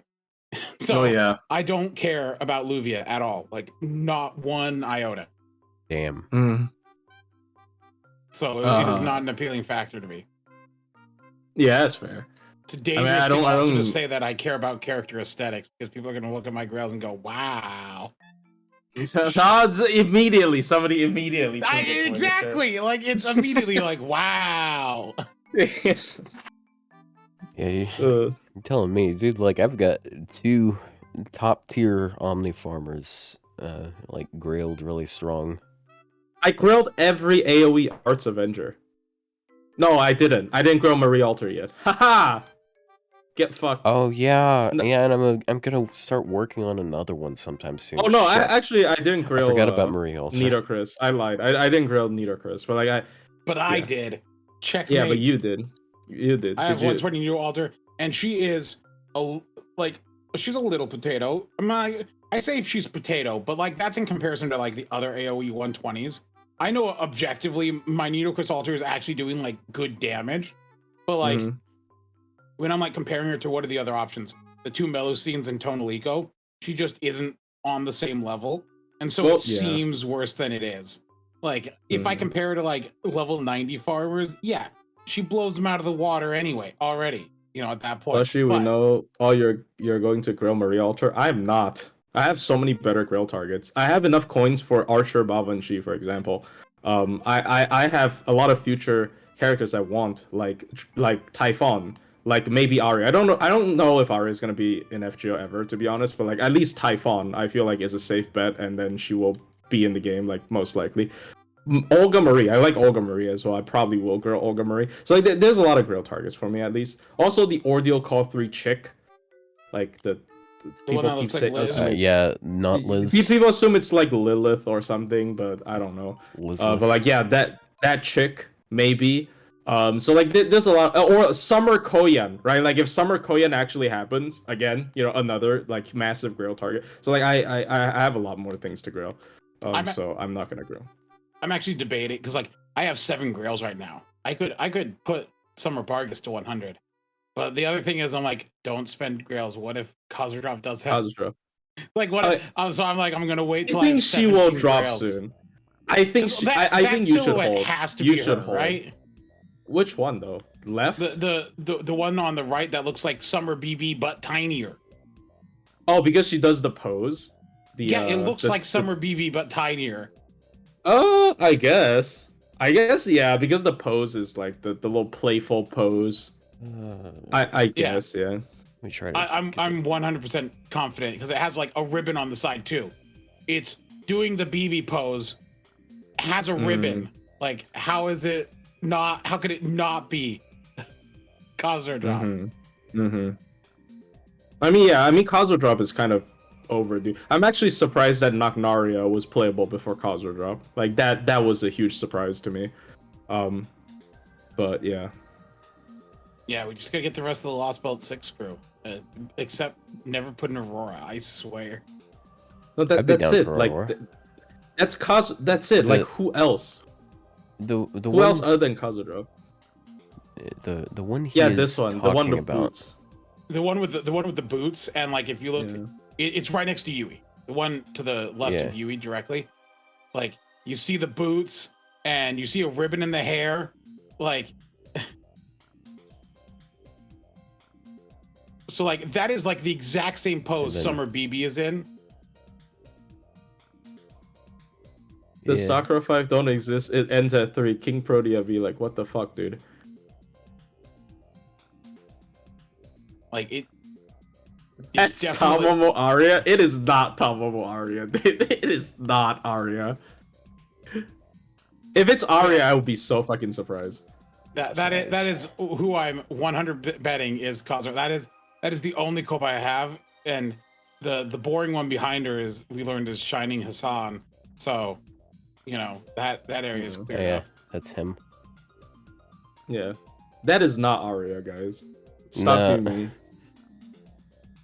Nah. Watch it be Typhon because she's like a little girl too for some reason. But why would she have a ribbon in that? Because she was pretending to be an adult all along. 5. She was pretending to be an adult. She was like, I mean, she was never an adult. Have you seen her design? She was never an adult. Like Typhon. I don't know, man. Her design was always. I can't tell. I can't tell with the art style, right? Like, I mean, she's like petite, I guess. Like 90% of the women look like. I don't know, man. Like anime characters are like 90% of anime characters look like high schoolers, or vice versa. Or, I thought you were gonna say 90% of the pink-haired characters look like Bavanchi. Pink-haired? Pink. I'm also a fan of pink-haired characters. It's just Babanshi, but a How do you dragon. feel about There's Suzuka? not a lot of. She I has don't like pink hair. that much. But, She doesn't have pink hair. What? Yes, she does. Dude, She has pink hair. Yeah, I thought it was yellow. literally got a picture of. Wait, there's her not hair's a lot pink? of FGO characters with pink hair. It's Look, Babanshi and Look, Liz. she's got pink hair. See? How's that pink? That's, It well, is pink that's hair. pink- That is it's hot blonde. pink hair. It's blonde with hot pink like dye at the She has bottom. That doesn't pink count. extensions. Or Look, if something. we want to talk about pink hair, I'm talking about like, well, there's not a lot in FGO, but like Dorothy from DK, that kind of pink hair. Who's Dorothy? I don't know from who that DK? is. Can you show Okay. image? I'm just telling you to show Nikkei images on stream because it's funny. I don't want to. Wait, Let me show it. Here, look, it's just this image. There's nothing lewd in that image. Oh. That is just. Why does that remind me That so is much? that of a is my character? favorite that looks character. like Also has Saber the same voice Medusa. actor as Tamamo. She Looks also like has the same Saber voice Medusa. actor as Tamamo. It is Saber Medusa, third ascension. I mean the outfit. I'm not saying the whole character, but it does. The outfit reminds me of Saber Medusa. But Yeah, third Dorothy ascension. from Nikkei is the best character. She has done nothing wrong. Sure, a little terrorism happened, but it's justified. Oh yeah, Koyan Sky has pink hair. What the fuck am I talking about? Yeah, I Korean forgot. does have pink hair. Also, same voice actor. You know, typecast maybe. But no, like FGO doesn't have a lot of like characters with pink. There's like the Liz's, right? Bro, There's Yeah, Liz, that is- Bob, and she. that is Yeah, Saber that one. Medusa. But look, that's the best character in Nikkei, objectively. You Oh. can't beat her. Also, the Doro meme. I love the Doro meme. I love memes Mm. of Nikkei. Anyway, but yeah, no, there's not a lot of pink hair in FGO, Okay. unfortunately. I mean, And- I'm okay with pink hair. I'm a beaver. I think Typhon, if she didn't have the dragon thing, I would be a little bit disappointed because, like, I agree with you that her design is pretty like typical in gacha games. It's like edgy, pink-haired woman that goes crazy that has like dragon wings, right? So like, if she didn't have the three-headed dragon form that looks like a Yu-Gi-Oh card, I mean, I would be a little bit disappointed probably. But anyway, yeah. Dorothy is just Mika from Blue Archive. They look remarkably similar, and I definitely Who's see that Mika on- from Blue Archive? Okay, I'd assume let me it's send you an image. a person that's in blue car. Oh my god, why do you guys? Why? Okay, look, they do look remarkably similar. Like, Oh, I mean, it's just the angel archetype. but they both have hair buns too, and I mean, wings. yeah. And I mean, pink yeah, hair, it's just it's and just like guns. the angel / Valkyrie.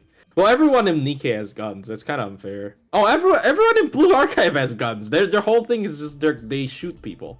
No, I thought Blue Archive I is like think a you're mixing school it up shooter, with five you know. different. What the? I fuck, still man? don't understand in Blue Archive how they can shoot each Stop. other and not die, but you know what? That's a Blue Archive problem. Why They're are we like- going okay, back to this a second time Oh, already? oh shit! Sorry. Okay, look, it's my bad. I know some of them have like they drive like ambulances to pick up the casualties. That doesn't make it better. I'm sorry. I don't know, man. I don't know what's But- going on. My bad. But like yeah, anyways. But yeah, I don't know. Yeah, SSR ticket would be good because Castoria. There you go. That's what we're talking about. Yeah, Oh god. yeah. Yeah. Anyway, that's my opinion on aesthetic. This was about aesthetics, right? We were talking about like character aesthetics, I guess. That's See, where it I came like from. characters with Oh no, he's With a furry. anime titties, yeah. With No, you anime didn't say titties. animal traits. No, I didn't say that. I like didn't say that. characters that don't have animal traits because for some reason they don't have the animal characteristics tag. mean, I like have characters with- Diet Coke, I like characters with animal traits because they can combo with Koyan Dark. Like, what the fuck are you guys talking about? Wait, so I have both Belusines. I have Daikokten. Oh no.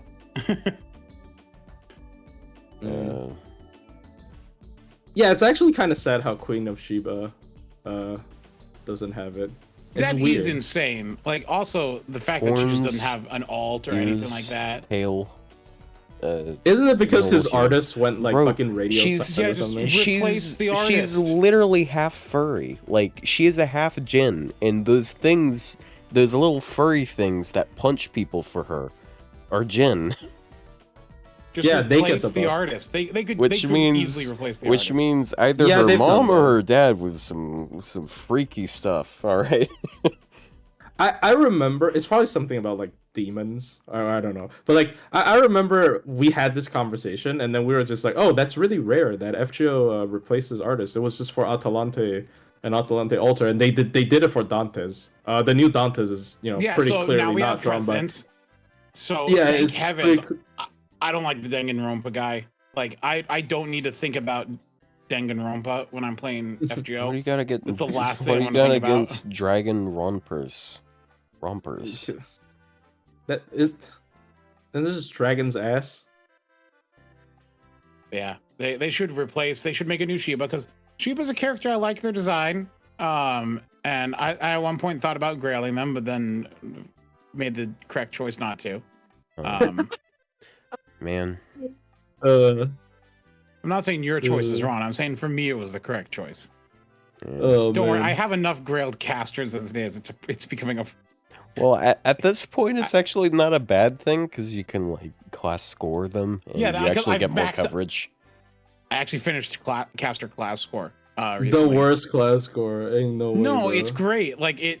Look, It's using for class score, Tonalico. by using class score, it counteracts the detriments of the caster class. So now I'm brought up to a standard baseline level of class. So it's like I don't have class score, but I do. You might as well call it the Tonalico class score. Yeah. I'm like, who else is Yeah. it used for? Honestly, there's not a Rats. Rats. I mean rats. Rats. Yeah, you have rats. Yes, I keep Dicotin. forgetting of rats. Yeah. Yeah. Oh, It, yeah. it does help them as well. Like it also does affect the star generation. It is kind of funny because I swear I generate like 150 stars sometimes. Like it's like too much. It's like it's like this is, and throwing double Summer Scotty who also dumps 15 stars a turn, and then Daikoken dumping 10, so you're getting like 40 stars regen a turn on top of generating 99 stars. It's too much. You'd never have too many Oh yeah, stars. Okuni's a good one. I will say. I mean I don't have her high MP level, but Okuni, I just inherently didn't care for the art, and I didn't realize till like a year afterwards that it's the same artist as Voyager, and I'm like, my mind protected me. It's like Noko. Oh, you don't like Noko? I just don't like Voyager. Noko's the artist, right? I think- Yeah, Yeah. yeah. I mean, that's a good artist. Like, she got. I know they drew a that's character in Kijo Archives, Koyo. but that's about it. It's Kijo Koyo. Oh, Kijo Koyo. Okay, I like Kijo Koyo, but I mean she's like a dinosaur. This is very different. I think the dinosaur. Excuse you, she's also a person. Like, come on. No. Yes. Yes, She's I just a never dinosaur. use the dinosaur ascension. Wait, You did they do a never character used in a Arknights? dinosaur? I do Yeah, they did. occasionally. Like, There's a random it's just- 5-star, so nobody most fucking of the time. remembers. Ponciris, a terrible Yeah, 5-star. yeah. It's a That random. is I mean, that's actually useless. that is most Arknights 5-stars, to be honest. Like, That's what the the fuck thing. do you even use? I will say, like, FGO, you know, people talk about FGO rates and stuff like that, and I know the SSR rate's 1%, but like at least the 4 stars are very good, whereas in most Yeah. games the low rarities are useless. And so FGO Yeah. having like basically it is like a 4% chance to get a usable character. It may not be the one that you're aiming for, but it's like a 4% chance to get a usable character. Whereas other games, it's like yeah, you have a like a 3% chance to get the SSR, and everyone else sucks. Yeah, They're literally useless. I will say Arknights 5-stars are pretty bad. The only 5-stars I use in Arknights are like, what's the crazy dog called? Lapland. Lapland for buff like buff removal or whatever. I forgot what it's called. Like a buff block kind of. But it's silence essentially.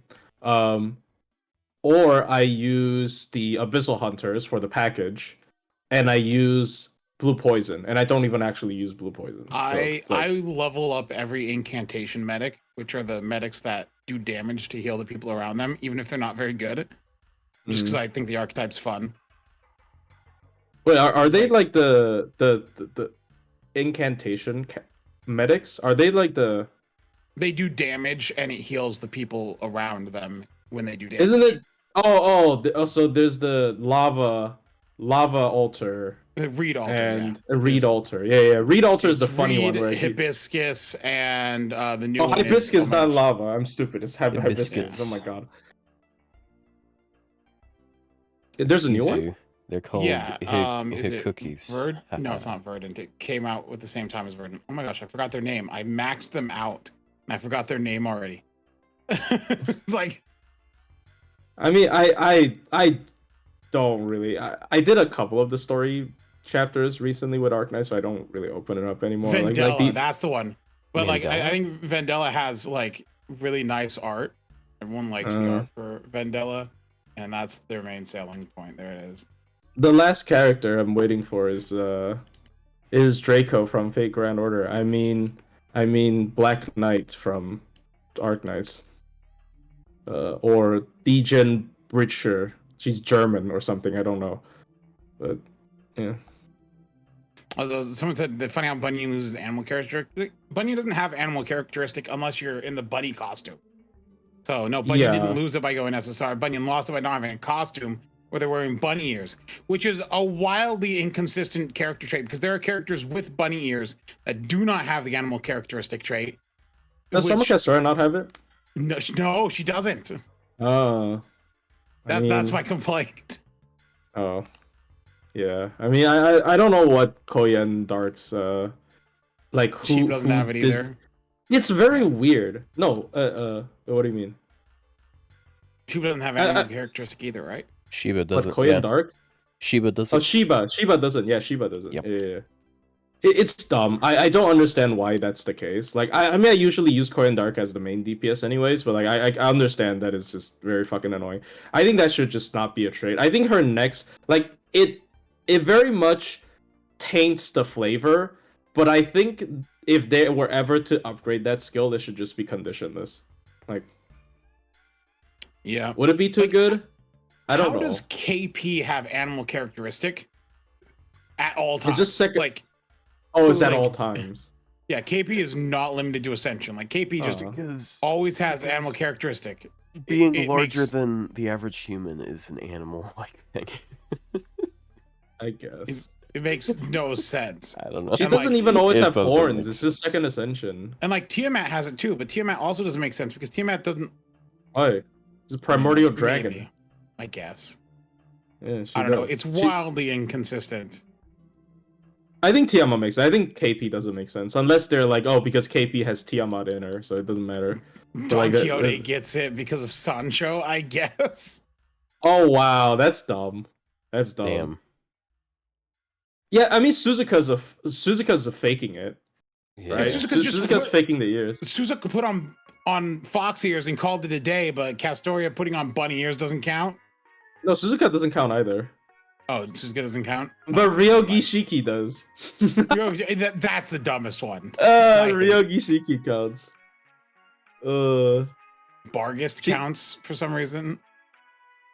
Koyan Dark when Nido has jackal ears. Bro, those are like scarab beetle antennas. Have you not seen the Learning with Manga panel where she's like a beetle? Yeah, Bunny Artoria does count. New information to me. I think she is just afraid to offend some people. Like Void Shiki. She's like, damn, if I accidentally offend Void Shiki by not including her, she's gonna send me to the fucking root, so I better include her. Like, uh-oh, you get on the list. You get on the list. Yeah, I didn't want to, but I don't have a choice. How is every Liz not on? How? Okay, question. Millicent, yeah, I do hate Dragon Tail on the list. Liz, Dragon Tail, not on the list. I think Liz is not a true blood dragon. Like, the only reason she has the tail is because her family crest is shaped as like a dragon. That's why she's a dragon. Bunyan put on bunny ears and So I I think just having a tail should count. I just discovered something very strange. You know how many enemies in the game have the trait unknown gender? I don't know. I assume a lot. Like, a lot of random fucking, like, objects are unknown gender. One. like the I- unknown gender trait that Oh, servants okay. have. Yeah, I guess they just don't it's have just the any gender. it's just the maid automaton. The ones that are with Blackbeard in that one quest. Yeah, I think so. Yeah, Yeah, there's the that ones one from challenge Akihabara quest. Explosion. But Oh yeah, my God. is it the one? Like, you know that challenge quest? It's like 3 waves, and Yeah. the first wave is like Blackbeard. Yeah, and the the maid. one that I'm like, is it keeps that one? killing him, and, like removing his guts. Yeah. Dude, that would have been a female until Blackbeard screwed on a dildo. That's definitely what he fucking did there. It's a robot, anyways. Man, There you go. That's what he did to the. That's.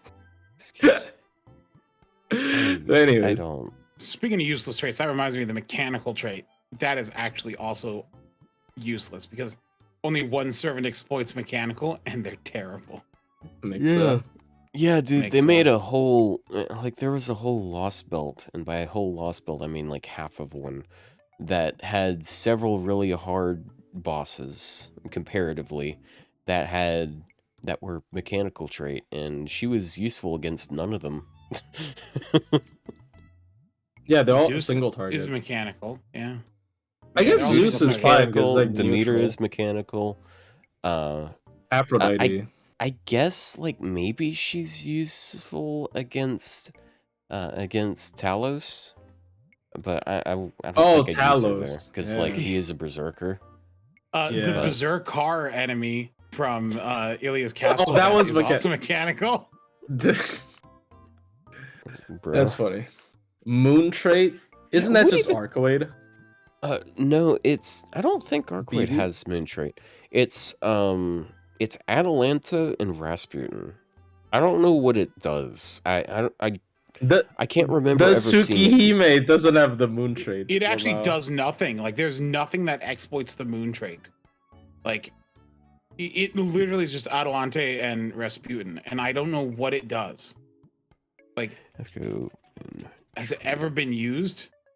I mean, there Category probably will moon. be a boss, I believe, because I think there will be a chapter involving Rasputin. Maybe by then they will be useful. Who knows, man? That's the interesting thing about it. Like it's completely useless. It's never been used. It just got dropped onto Atalanta a long time ago. But then they put it on Rasputin. Well, he's a lot more recent. Why would they give him that? Why I mean, he does has BB the- not have the moon trait? BB's from the moon. Well, He's I mean, the them in immortal cancels. Balu, right? That's why he's the moon trait. There's like one of his components is but- like a moon dragon thing. I don't Okay, know. but Atalanta isn't. And why is it only Archer Atalanta and not Berserker Atalanta? Bigger question: why isn't Artemis? Yeah. Atalanta is moon trait because she worships Artemis. Artemis is not moon trait because fucking. I mean, to be fair, it's not actually Artemis. It's Orion. So her It's boyfriend Orion. still doesn't get it. Damn it. Yeah, Astolfo did go to the moon. That's a weird one. Astolfo is weird. Yeah, Astolfo went to the moon. Astolfo, Astolfo did a lot of things yeah, in the stories. the great adventure, Astolfo. Ain't no way, bro. Yeah. Hmm. Yeah, traits are weird. That's, I think that's what I we mean- can all take away from this. The most recent one that's relevant is probably levitating, right? Because it's a Oh. lot like Yeah, that. Oh, an obstacle maker. obstacle yeah, maker. obstacle maker's- maker, and then also. Oh yeah, wasn't there a goddess one as well? I think there was goddess trait, which I think that's just. which happened. To, Oh yeah. well, obstacle maker that, and then also defender. Those were the three different. Those were Wait, three is different traits. defender that they- not obstacle maker? No, they're not the same. Stealth One. Then what the fuck does that do? When did that pop up? It popped They, up they were for all from Lost Belt 7 in that one KP fight. It Yeah, had 3 new because- traits that all did different things against KP. Let me see if I can find the. yeah. actual So fight. if you That's don't so- have a defender, the team gets shuffled. If you don't have a Wait, you can stop the team from being shuffled? What? yeah. Yeah. Oh no, you didn't know, dude. I almost didn't know either because I just could- brought front line and it didn't matter and I won. Like Yeah, so at the start of the battle, in the beginning of every turn after the break bar, the position of your party members are reshuffled. It can be negated by having your front line with the Stout Defender trait, which is Lakshmi Bai, the Trunk Sisters, Summer Bargist, Ben K, Leonidas, Summer Vlad Vargas wasn't Extra, even out. Constantine, and Vlad the Third. damn, my dude. Oh We my got it. god. We got found him. his niche. Finally. We found his And niche. the Finally. oh, look at this. After 11 turns, King Protea recovers all her HP gauges to max HP. This can be nullified one time by having a servant with the Goddess Servant trait, which is a much longer list, but includes all of the Sakura 5, except for KP, Tiamat, Durga, Kiara, Ibuki. So it's really funny because when I first did that quest, I had both a Stout Defender and a Goddess on the field. I mean, it shouldn't be hard to guess who. Obviously, it's Summer Ibuki. But I also had Leonidas on the field, just because, and I didn't know there was like a gimmick. Also, there being the Goddess gimmick was pointless anyways because it's like after 10 turns, well, she's dead after like 4, so it doesn't matter. So useless, bro. I mean, maybe they'll use it in the future. They added Both 3 new Vlads. traits just to make you bring like random servants. The thing is that at the time, the 3 servants for Obstacle Maker are all SSRs. It's Vritra, Janako, and Tiamat. Like the only free one now is Nakanaria, but like she was now. That's so interesting. Why would they What does retroactively the- add that to people like Nakanaria? For Well, I people mean, into the because story you now. might use the border. Oh yeah, Yeah. you're right. I'm Yeah, super- you know what? It makes so much sense for me to bring this foreigner to this alter ego boss fight. I mean, she's I a guess to support be fair, anyways. she's a support, but like, Yeah. Kind of I'd funny. sack her for min-turn damage, but yeah, I know what you mean. what does the obstacle maker gimmick do again? It stops the HP drain at the end of the turn and stops HP recovery by 10,000 a turn as well. So it stops your team from dying and it stops her from healing. Gotcha. Mm. But Gotcha, yeah, gotcha. no, I thought that like Lost Belt 7 had some interesting gimmicks. I like how fights have gimmicks now that are Yeah. interesting. Yeah. Specific servant interactions are really cool. I like that they do that with advanced quests sometimes. Like all of the Oh, Irish yeah. ones have gimmicks for that. Like Finn, for example. Walter, I'm not sure if I ever saw anyone do a video for it, but the Finn one had 2 different interactions for either Maeve. Really? Yeah. Yeah, one of them, I think Saber Maeve gets a 50% NP drain. The other one, I think, is like an attack debuff or something. I don't Does remember. Nakanaria get anything there? I have no idea. I haven't checked it since she came out. Another example, and this is actually probably a bit more well-known of a one, but the Ku Altar one actually also has a gimmick for, like, if you bring Skaha, she gets a 3-turn taunt, but she also gets stars per turn and crit, either crit or yeah, crit it's just absorb. so. I So mean, it that's the makes whole her- thing in. So it chapter either- one, right? Does it affect Scotty too? I don't. No, I don't think I so, very right? much It doubt it. shouldn't. It wouldn't really even matter for her anyways, because like, dude, like it unironically makes her like one of the best DPS for that fight, because like she just does such good damage there. Because if you're a Lancer, you bypass part of the damage resist, and then like you're constantly doing crit damage. It's just you have to keep her alive for several turns, which is pretty hard there because he instantly full charges and he has buff removal Bruh. on his NP. But Just but, bring some buff removal resist. It'll be fine. yeah, It'll or be fine. Guts. Yeah. Yeah, just bring Habitrot. She's going to cover you for multiple turns. But Yeah, you also Habitrot's have great. to You also have to have some sort of healing for her, because if you don't heal her, well, he drains like 5k HP every couple turns. And that's like Yeah. that'll kill you instantly, basically.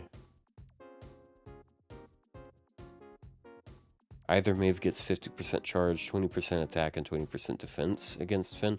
Oh, I thought they got debuffed. Gotcha. Yeah. Oh, what are the other Wait, Irish if you quests? bring Achilles to the Hector fight, they give him Pierce Invul. Wait, they make Achilles into a saber, or they make Hector into a saber? Neither. They're both lancers. Oh, no, I'm Fergus. stupid. Achilles is a rider. What am I talking about? I don't remember. Sorry. Was there a gimmick for Fergus? Wait, they change Achilles' class if you bring him to the Hector fight? the Really? Hector Dude, fight. that's I'm actually opening that up hilarious. right now. That's I need so to see that. cool. I have the milk a video off of that. Wait, what? Dude, that is actually hilarious. Dude, I have to But milk what a video difference off would that that. make? That's going from neutral to neutral still. No, Hector is a lancer. Lancer. Oh wait, you're right. He's a lancer. Never mind. I'm stupid. Yo, that's so cool. Video idea. I was just running out of video ideas. Thank you so much. Like, Incredible, you're almost I'm out. creatively bankrupt. Let's go. I'm creatively bankrupt. I don't want to make a hot take on the Avengers. Yo, dude, I opened up JPF Go and BlueStacks crashed. I love it. I love this app. I wish I could just do this on my phone, but fortunately my phone does not support the Samsung Dex or whatever. Oh yeah. Oh, he just gets class So advantage he- against Lancer. yeah, it just gives him class advantage against Lancer. So Oh. it doesn't, Yeah, basically. Oh. It's basically the Saber. same thing. but it is I mean, yeah, effectively but the same. I thought he would change his icon, which would be so yeah, cool. that's what I but- was hoping for. Yeah, change never the mind. icon. Not worth the video. Yeah. I think for them to do that, they actually have to make it into a new servant, because they did that with Jekyll. Because Hyde is a completely different servant from Jekyll. Oh, yeah, that makes sense. Like if you look at it up in Atlas, he's listed as a like you can find a separate profile for him. Yeah. Hmm. Yeah. Yeah, I mean, I'm sure they can figure out a way to program it eventually, right? Way to Right. change classes like that. They should. Honestly, I'm shocked we don't have other servants that have, like class mean- change mechanics. That fucks over class score though. Does it? It does. I mean, it doesn't, but like you if you want to, if both forms are actually good, then you have to do 2 class scores for 1 unit. I mean, but that's so niche. Like, I really wished Durga had a class change though. Like, it should have. She should have been. She should have been Archer alter ego. Yeah, she should have been Archer alter ego. Oh, I forgot that Maeve had an advanced quest as well. It's the Saber one with the where she tries to charm you over and over again. I'm gonna bring Fergus and Ku and see if I'm pretty sure she has some And sort of I- interaction. Damn you, plushie! I wanted to make learning with manga CQ intern with writer Liz, and I just knew you did it 2 years ago with the same I mean, that's what happens with NA. Honestly, just do it. Nobody remembers what I did fucking 2 years ago. Well, I mean, you Like- just said it on the stream, so now people are gonna know. Well, yeah, well that was your mistake. Damn. Yeah, that's why it's better to be a JP content creator generally, because Yeah, you a don't lot wait of- 2 years after other people did it. Yeah, that's why most like even people who focus on NA, I would say probably like both Kadroth and Mist, their NA account are more like stacked, but they're still doing JP content because I mean I actually don't know about Kadroth. He wails pretty hard on both servers actually. I think he has like MP5 every Artori on JP, so I don't know which server is his main, but like like especially for like if you look at Mist, his JP account definitely is less stacked than his NA, but like he still makes JP content because it's better. It's just new. Yeah, it Like just people makes like so to much see more new sense to do shit. that. Yeah, people like to see new shit. It is very difficult for NA, like NA only content to catch on, because like it's just shit people have already seen before, unfortunately. You have the only NA content I think that I've seen that's worthwhile is like when you have like these Reviews of minterns that they prepared like 2 years for in advance. Oh 'Cause yeah, they knew those it are was coming. crazy. They were able to plot out things that people couldn't in JP couldn't possibly plot out. Because yeah. We just run out of time. because like there's no time, or like the idea of it was like didn't occur, because sometimes there are some team comps you're like, oh, this actually works, but like, oh well, like I don't know, I've had times where I spend like hours trying something and it just fails, and I'm like, I know theoretically this could work, but I'm not getting it, and it's like I just don't have the time to dedicate to this. I also think last year and the year before, maybe last year mostly, is like the peak of that, because it was the gap between NA getting 120 first and like it was last year and the year before last year. It was like NA getting 120 early, right? Yeah, that opened earlier up a than JP. lot of things. Yeah, a lot of crazy runs could happen because of that. Yeah, Ninja, I was actually about to say that because I was testing that. Yeah, that is pretty funny. Maybe she gives her team Pierce Invuln, tries to full charge and stun him, and also maybe charms herself if the stun succeeds. That's funny. Yeah. So the funny thing is, though, I discovered while doing this, she doesn't have to stun she doesn't have to stun Ku. She'll try to stun Ku, but if you have someone with a taunt CE and she stuns them instead, she still gets charmed. She just has to stun someone. Yeah. So as long as the stun succeeds. That's so funny. It's a pretty funny interaction. Yeah. Someone said like for JP mains, what makes you keep playing NA? I actually don't think Flushy plays NA much anymore. Yeah, I basically dropped NA because I play NA, but I play it very like casually. Like I don't really like if a meta support comes out, I'll grab them. But like I'm not like rolling for every character that comes out. Like I got one copy of Daikokden and that was off tickets, and I'm like, yep, I'm satisfied with that.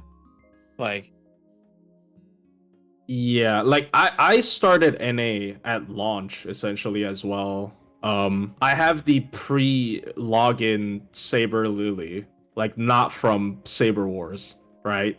So like NA was where I started, but like because of multiple reasons, like money spending, like I think that's a big one. Like why would I want to like spend money on two servers? I mean, I'm not criticizing, but like me personally, I don't have that much like disposable income to spend on both servers, and instead of having two mediocre accounts, I'd rather just have one very juiced up JP account so I could compete in like TAs and stuff with like high end, maybe frontline only, maybe whatever. And so I just completely dropped spending on NA, and the moment I dropped spending on NA, there's just almost no reason for me to continue playing, because like the sunk cost fallacy feeling just goes away slowly, because like, oh, I stopped spending on it, so I stopped touching it, and then it's just I slowly drop it. It's unfortunate. I know some people like enjoy my NA content, and they don't want to get spoiled by JP stuff, but as a content creator and as a person who has very short attention span, like basically I like new shit, right? Like I am intrigued by new shit, so I want to immediately do the new stuff. There's almost no reason for me to just keep playing NA, unfortunately. It's just yeah, because like it's also, to be honest, it's cheaper to play JP. Oh, because like, the conversion rate in NA after taxes, a pack is like $85+, where in JP taxes already factored in, and it's like 60 some odd dollars for a pack. Yeah, like I can guarantee an SSR for like $100 cheaper. I'm already paying a markup because I use this stupid like gift card website because I use Apple and Apple sucks, and it's still cheaper than NA, which is Buy an insane. Android phone. Stop playing on I an know. iPhone. Look, I don't want to change my phone. Anyways, but it's insane. It's insane. Like NA prices are actually insane. And yeah, NA like $80 or something on one NA pack. That is pre-tax, like you said. That's fucking crazy. That's actually crazy. Like, So yeah. I was just looking it up in Atlas, and I am actually just shocked that the Pynth quest does not have a gimmick for Achilles. Like it is Damn, what the like it's just the normal thing where like I've mentioned it before with preferential targeting. Like she'll prefer to attack Greek mythological males, but that's it. Nothing is different about the Queen's Vanguard, the mobs. That That's is weird. missed opportunity, kinda, but I want to make them decide when they're gonna do gimmicks like that. they should make a gimmick. I don't know. Dude, I don't know what gimmick. I really need Yeah. to get to work on that that iceberg video, because like there was actually a couple people who were like, yeah, that I'd love to hear something like that. But dude, Moon Trait is such a perfect thing to put on that on the gameplay gameplay iceberg. Like, because put it it's at the just like very what the bottom. fuck. Yeah, It is like, just very much a what the fuck. Like why? Like, if Why are you here? I'm sure 99.9% of people don't even know Moon Trait exists. And like, Because why even would they? What is it gonna do? yeah, Nothing. and there's like even Nothing. even more people don't know why it exists, because like no one knows why it exists. It's just there. I mean, that Tsukihime collab build up looking real juicy. We got Mahoyo before Tsukihime. That's crazy. And, Oh, that's next week on a Friday though. yeah, that's Friday. That's crazy, dude. It is so busy for me next week because Nikkei's 1.5 anniversary is on the 25th, the day before, and that has like story chapters and stuff like that. So I'm like, I'm gonna go and read that for hours because I like FGO. If the story chapter comes out, I don't want to get spoiled by people online, so I gotta read it first. I gotta go right in there right as it comes up and read it, and it's like, I don't want to get spoiled. That's half the reason why when a new chapter comes out in NA or in JP, I'm like, all right, it's 2 a.m. time to play through the fights. I'm like, so I don't get spoiled. But now I've back during like Lost World 6, I would skip all the cutscenes, but now I just have them play like fast forward through because I'd rather also not get spoiled on random CGs and stuff too. So I'm like, I'll spoil. If I spoil myself, then I'm fine. Nobody can swim. Yeah.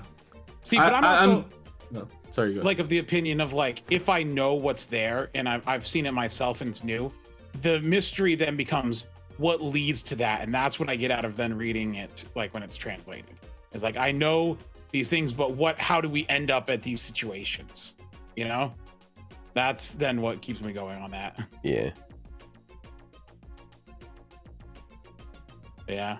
I'm excited for the Mahoyo call, not so much for rolling it, but just to see what happens and like if it's like weird or if it does anything strange. Because like, the characters, I'm like, I get that they're big Type Moon things, but I don't think they're going to be meta shakeups. I don't think people were like, oh, it's going to be like a meta caster, and I'm like, that's like, you are a psychopath if you think they're going to do like a meta caster. I mean, a collab servant. I mean, people shifted that opinion to like, because of Mahoyo, we're gonna get like Toko for Annie, and then Toko's gonna be the actual meta character, which is very ironic. It's not gonna happen. But I do think that there is a very easy person to look for where that didn't happen.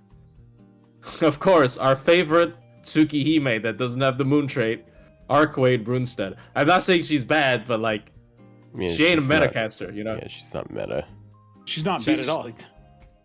She's like worse than Tonalico, right? So like, there you go. Easy. I mean, saying worse than Tonalico is, but Tonalico's honestly, I think better than most AoE servants in the game. Well, yeah, that is fair. I actually fully regret putting Summer Melusine as my number 5 of last year. I think And not Tonalico. Tonalico. Yeah, Tonalico Tonalico is way deserves. better than Summer Melusine. Summer Melusine is like the peak of like arts of like standard arts looping in FGO.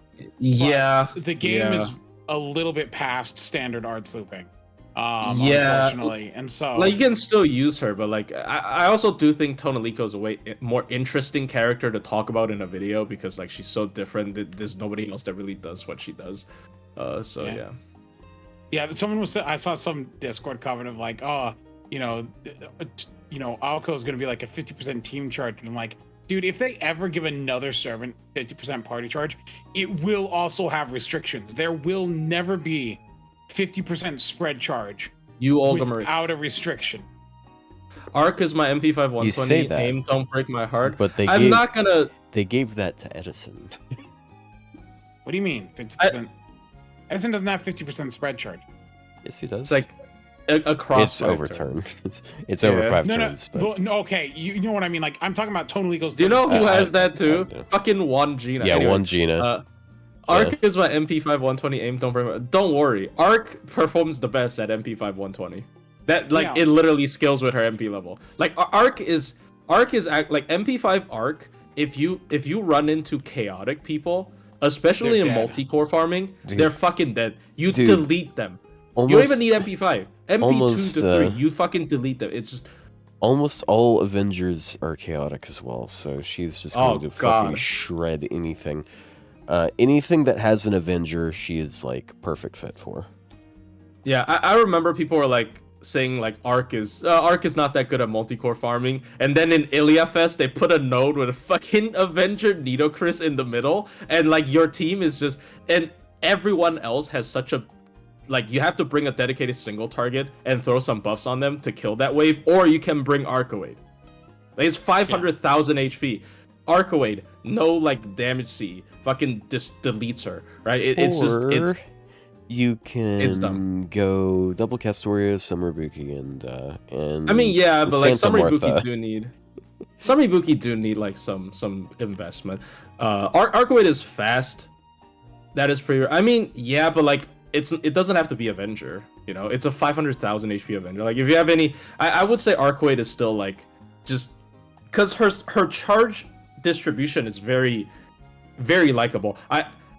I think in some ways she has the best multi-core charge distribution because it's self 130 team. Obviously the 30 team wide is not, you can't use it on 1. You can't use it on turn 1, which like you can't use it before she MPs at least once, which is I think the big restriction. Otherwise, I mean, to be fair, it's the same way with Tonalico. She can't use spread charge. Yeah, all of her, and all she of needs her team overcharge charge. boost. I mean, Tonalico has way better like team-wide damage boosting. That is the thing that separates her with Arquid on top of the because she has extra charge. Attack up for the team, MP damage for the team, yeah, slow charge for the team, like regenning per turn, and then the burst charge. She has. So I mean, like so much charge. Yeah. I do think it is really funny when Tonalico first came out, how people were like saying like that third skill sucks, and like she. I mean, I didn't say it sucked. I was like, I think there's a lot. She needs a miracle. Yeah, okay. Your hot take videos. I rewatched that recently, and I'm like, huh, like. I didn't even. She needs a miracle, and then you start using her with Korean Dark, and then bam. No, that's actually the opposite. I used her with Korean Dark. I thought it was good, and that's why I said she needs a miracle, because everybody fucking hates Korean Dark. They hate to use her to farm. I'm like, oh damn, she has the combo with Korean Dark. That must mean she fucking sucks. It's not even like people hate that. It's just NA players think that she's trash because she's not good on spreadsheets. They don't have. For that. They can't. It's they see Cuckoo's damage and they're like, oh, I love pressing buttons, and like. See, another big problem is Kukulkan has anti-earth. Like they get compared so much because they're AoE buster foreigners that have anti-earth MPs. So obviously, like, who else to compare between them? But they function so differently, and it's just dumb. Arc needs a buff. Okay. I think Arc is teetering on. So for example, if Arc's second skill, the AoE, how much is the MP damage up on Arc's second skill? I forgot. Is it 30? Isn't it 30? Yeah, 30. If that was team wide, she'd be really good at multi-core already. Like that would be too little of a change for a buff. But even if you just make that team wide, she would be used like so much in multi-core. Then she already is, like, guaranteed. I mean, like Tonal Eco has 30% party MP damage. Oh wait, Yeah. wait. Oh, you were saying Cuckoo 30%? No. Arc. Arc 30%. Arc second skill has 30% self MP damage up, right? Oh no, Yeah. no, that's 20. I thought you were saying Tonalico. Yeah, Oh. yeah, that's Oh 20. fuck, it's 20. Well, I mean, if you made that spread 20 and then add another effect, like, I don't know, fucking 20% attack up, then she'd be like insanely good at multi-core, right? So like, I don't actually think she needs that big of a buff. Or like another buff people proposed is make the third skill apply to herself, because that would allow her to single core loop, because then she would have the Melusine spread with 100 plus 30, right? So then she'll be able to BG plug Oberon. Yeah, it is weird that her last skill doesn't affect herself for the battery. That's so. That's actually insane that it doesn't, because I think they were like, we are making sure that we don't make another Melusine. yeah, but then the next year they're like, never mind, we've solved the problem. It's like, Let's make literally another Melusine instead of yeah, let's. another quote-unquote Melusine. Let's make a literal second Melusine. Right? No, So I still stand by. They should buff Tonalico's MP to have it reduce all skill cooldowns by 1. That way her no. that way her No. first skill No. cooldown faster. No, can we not have, like, okay, that is way Why too would we good. buff Like, the best one? it's not just looping. Like, in CQs, that'd be fucking stupid. Yeah, it would allow her I to think. really start stacking her charisma. Can you imagine? You can already double stack it, which is at most 120% attack. But imagine 180% attack. They will have to give every boss that Aquamarine passive, where you have more than 15 offensive Dude, buffs. You just I would get 99% attack down. When I heard about that, I'm like, I can't take Tonalico here. It'll like Yeah. just like you instant, because like she gives herself. I presume the self regeneration star buff counts as one as well. So like, I don't think that one counts. well, I don't know, but she gives herself like 2 NP damages and then 6. So she gives herself 8 attack buff I'm not sure. lines already. Yeah. Like you're already getting up there. Yeah, the swords just fucking kills it. Like, even Oh, then she without applies- using really good. Oh yeah. She has Sword bust drop on kill. MP, right? Bust drop on MP as well. Yeah. Yeah, that's another one. And it yeah. applies first. Yeah, it applies first. Dude, I've had that happen with my Koyan Dark run, where I controlled it at 15, and then she has a buster. Oh, she has an attack up. Sorry, before MP, and it just triggers, and it's that's Look, really funny. I know Tonalico doesn't need a buff, but I like to think about what if we did give her a buff? Like, I think Koyan Dark's buff is more feasible to happen. I think it I should happen. also don't think she necessarily needs one, but I think if she gets one, it would be really funny. The unfortunate part is if she gets one, it'll probably be a supportive effect, which the way I use her, I don't appreciate as much. But if she gets like an MP upgrade, even just a generic one, I'd be really What if on her first skill, it's the bust drop and the charge? What if it was it added an additional 20% charge to allies except herself? So she became 50%. Oh no, I hate that. I mean, everybody else would love that though. I would say spread 50 That would self be because 30. you're like support. That'd be kind of crazy. Because Yeah, you're like, that- it's support thing. Like that would lean into the support. That'd be kind Way of crazy more. for multi-core, no? Like It would, it yeah. is spread of 50. Yeah, it's like spread of 50. I mean, that'd be then I too would- much charge though if you put her with Tonalico. That'd No, be a but bit that much. would no, that'd be because then you would have like you could actually do 3 DPS. You could have 3 yeah. Buster DPS. You could have her, Tonalico, and a 3rd DPS, just like all going in there. What if you do double Koyan Dark and then you get like OC plus 4? I mean, if you If you did double, yeah, you could definitely NP. You know, you could have Tonally go NP twice, and then just use 2 Koyan Dark NPs on a wave in a row just to make sure things die. That'd be funny. That'd be cool. I don't know if you could do that with Light right now. Maybe you could do that with Light right now. I don't know. Because, like, Light is... I mean, it's kind of the same thing, right? Oh, it's not the same thing. She only has targetable 50 charge. I don't know if that's... whatever. But yeah, that'd be an interesting buff, but I like, it wouldn't help her damage specifically. But yeah. I'm all for giving 50% spread charge to Koyan Other Dark. people. Yeah. Bro. Make everyone animal trait. Well, that just removes that. You might as well remove the the restriction on skill too. But that will delete the just the flavor. Just give 20% charge to her second skill. Just make it so you target in like A target 20% charge. I mean, just make her Castoria. Yes. That would make her very similar to Castoria, actually. Yeah, for farming purposes, it would be. Oh my god! Actually, but no, don't do that. Change her third skill. Add 20% charge to it, and make it target. Wow, we're killing Sherlock Holmes tonight. I actually know. We'll murder Sherlock Holmes. I mean, imagine being able to give ignore the curse defense. Imagine being able to give the amp thing to anyone, and like the poison curse thing. That'd be kind of scary. That would also, I mean, not Sherlock Holmes. My bad. I think that would kill Calamity Jane. I think Calamity Jane's the actual thing that gets killed. Because question. Does the dots apply before or after damage? Before. It's on card hit. Yeah. Before.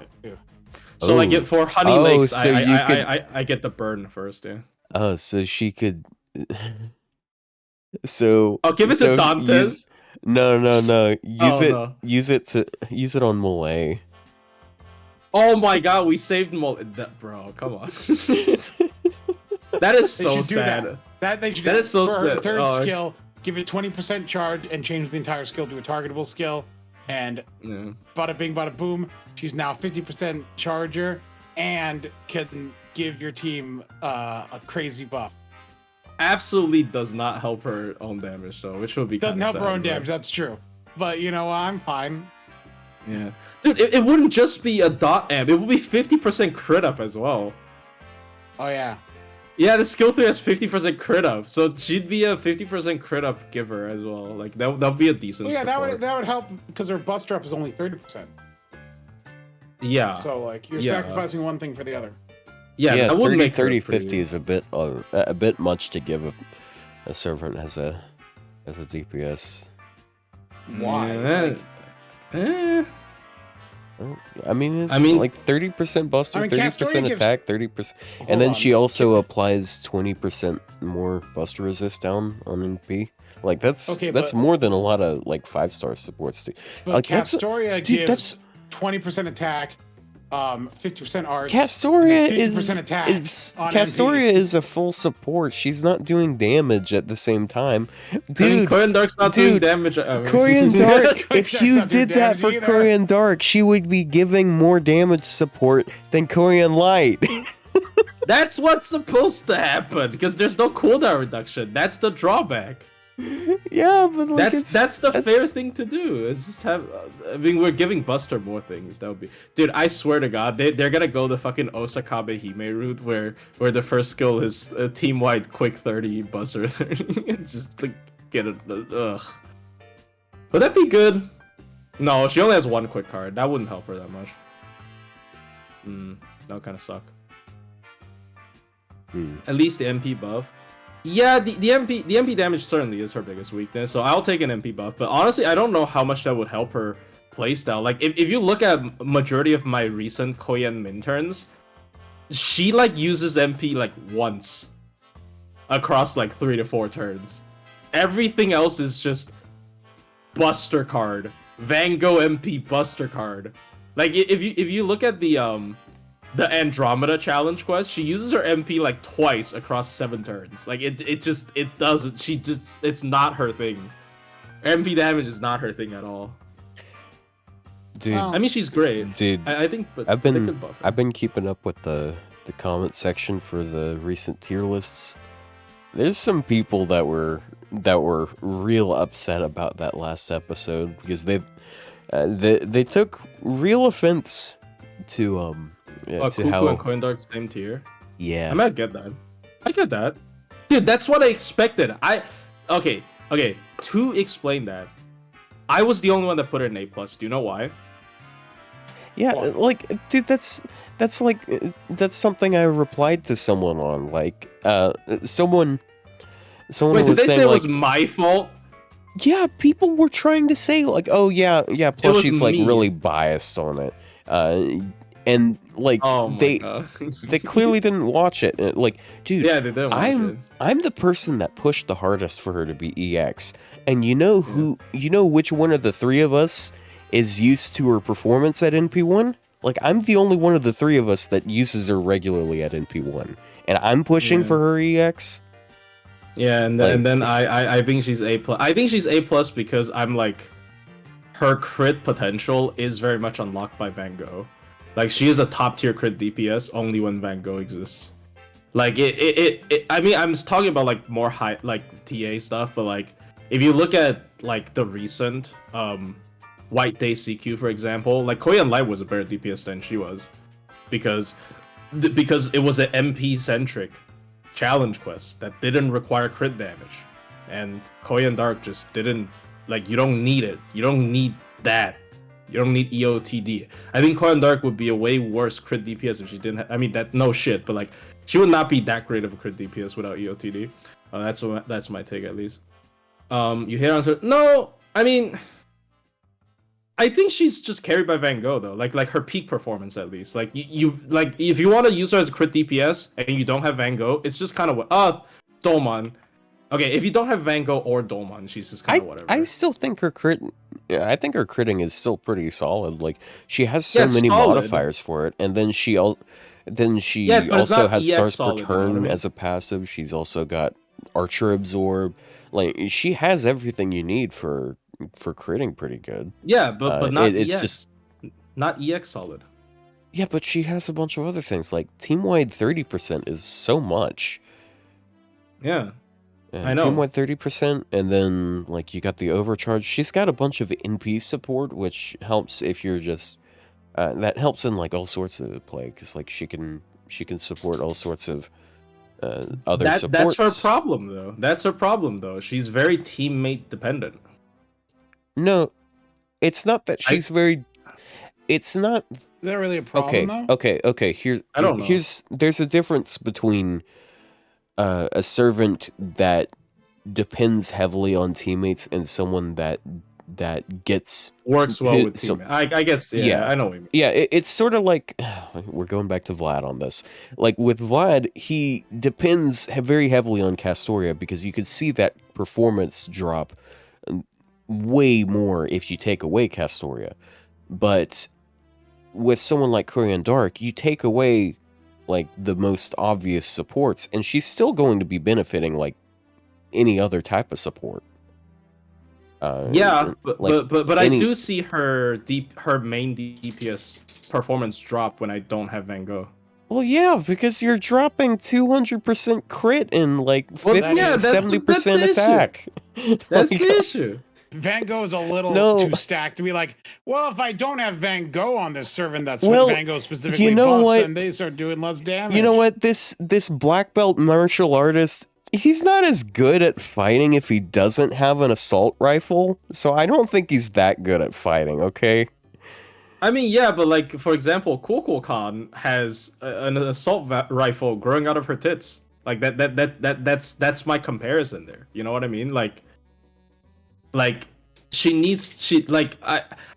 just think she needs a little bit to push her. Like anything, tiny bit. Like maybe her skill 2 becomes no condition. Maybe her skill 2 has a targetable effect and reduced cooldown. Maybe her MP was upgraded. Like just a little bit will push her to EX. I think she is teetering between EX and A+. I'm pretty sure that's what I said. And also, I know people are gonna fucking call me biased. So I put her in A+, and people still call me biased anyways because they don't fucking watch the video. So yeah, there goes my effort. But yeah, Yeah, ultimately, it's just people don't It's like they lack media listen. literacy. media Yeah. literacy. Wouldn't Crown be EX anyways because the many things she's able to take. I mean, okay. The thing is, okay, I guess I'm not even ranking it in like I'm not even thinking about EX versus A plus. I'm just thinking about Koyan versus Cuckoo at that point. I think if you are a new player completely clueless, Kukulkan is a better pull than Koyan Dark. That's literally it. Um, that is the reason why I put in A plus Even instead of then, EX. I'm not entirely sure about that. It's like, Really? because so I guess I you can always have borrow Perry anyways if you yeah. want Kukulkan. So part of it is okay. So to be fair, my alt does have NP1 Cuckoo, but I have like no mats for her, so I can't like max her skills. But even then, I still feel like I'm gonna get more mileage out of Korean Dark just because she's going to be able to support the team more. The thing about I guess, Cuckoo yeah. is she at times can lean pretty heavy on the supports. Like on the front end, she leans heavy on supports. On the back end, she's not as reliant because like Mm-hmm. you don't have like you have to kick off the stars somehow. And like if you want to just immediately turn one NP and do a bunch of damage, it just doesn't quite Yeah. work that way with her. Yeah, that makes sense. Yeah. I mean, it depends on what role you want a character to fill. I do think Koyan Sky is a way better, like, way more flexible fit. If you don't want to relegate her to main DPSing, because like she's always gonna do something on your team. I would say there are cases So where Cuckoo so is not doing anything on your. I mean, she has fucking here's 20-30, I guess, but like other here's than that, another thing we have to look at here. They're AoE foreigners. mm-hmm. What is the point of an AoE foreigner? No point actually. They don't. Yeah, they there's don't no point. like that role in and of itself is almost completely useless. Kukulkan actually has it completely pointless because she doesn't have existence outside the domain. Like she would have been the exact So same or it's and better if she was like a Lancer, for example. Like she would just be better, like straight up a better unit, in my opinion at least. yeah, and that's just kind of how it is with new players because like someone like I'm saying this because like someone was saying something about like okay I have game knowledge and all, and so like even though I'm not new, even though I am new I know about stuff. Well, so generally like what you're better off doing, you're better off investing in like something that can deal with an actual class. It's kind of something that people lose sight of like later on in the game because and it's another criticism that can be applied to Vlad. People are trying too hard to find Kind of fit all. something that does everything, and you have to realize that's what people you're have settling been... for an NP1 servant. Your AoE neutral class against literally everything. Servant At is not MP1 going they don't to do be shit. every. Yeah, at MP1 it's they not don't going to do shit. do everything, especially On if you're not going to be using double command. If you're not going to be grailing them, like no, Cuckoo is not going to carry your ass. The only and to be fair, neither is Korean. But the thing is, Korean is actually going to have some use, like if you're going to be trying to do some normal farming shit. Because when at the beginning, you don't have all the premier supports that are going to let you 3-turn single core.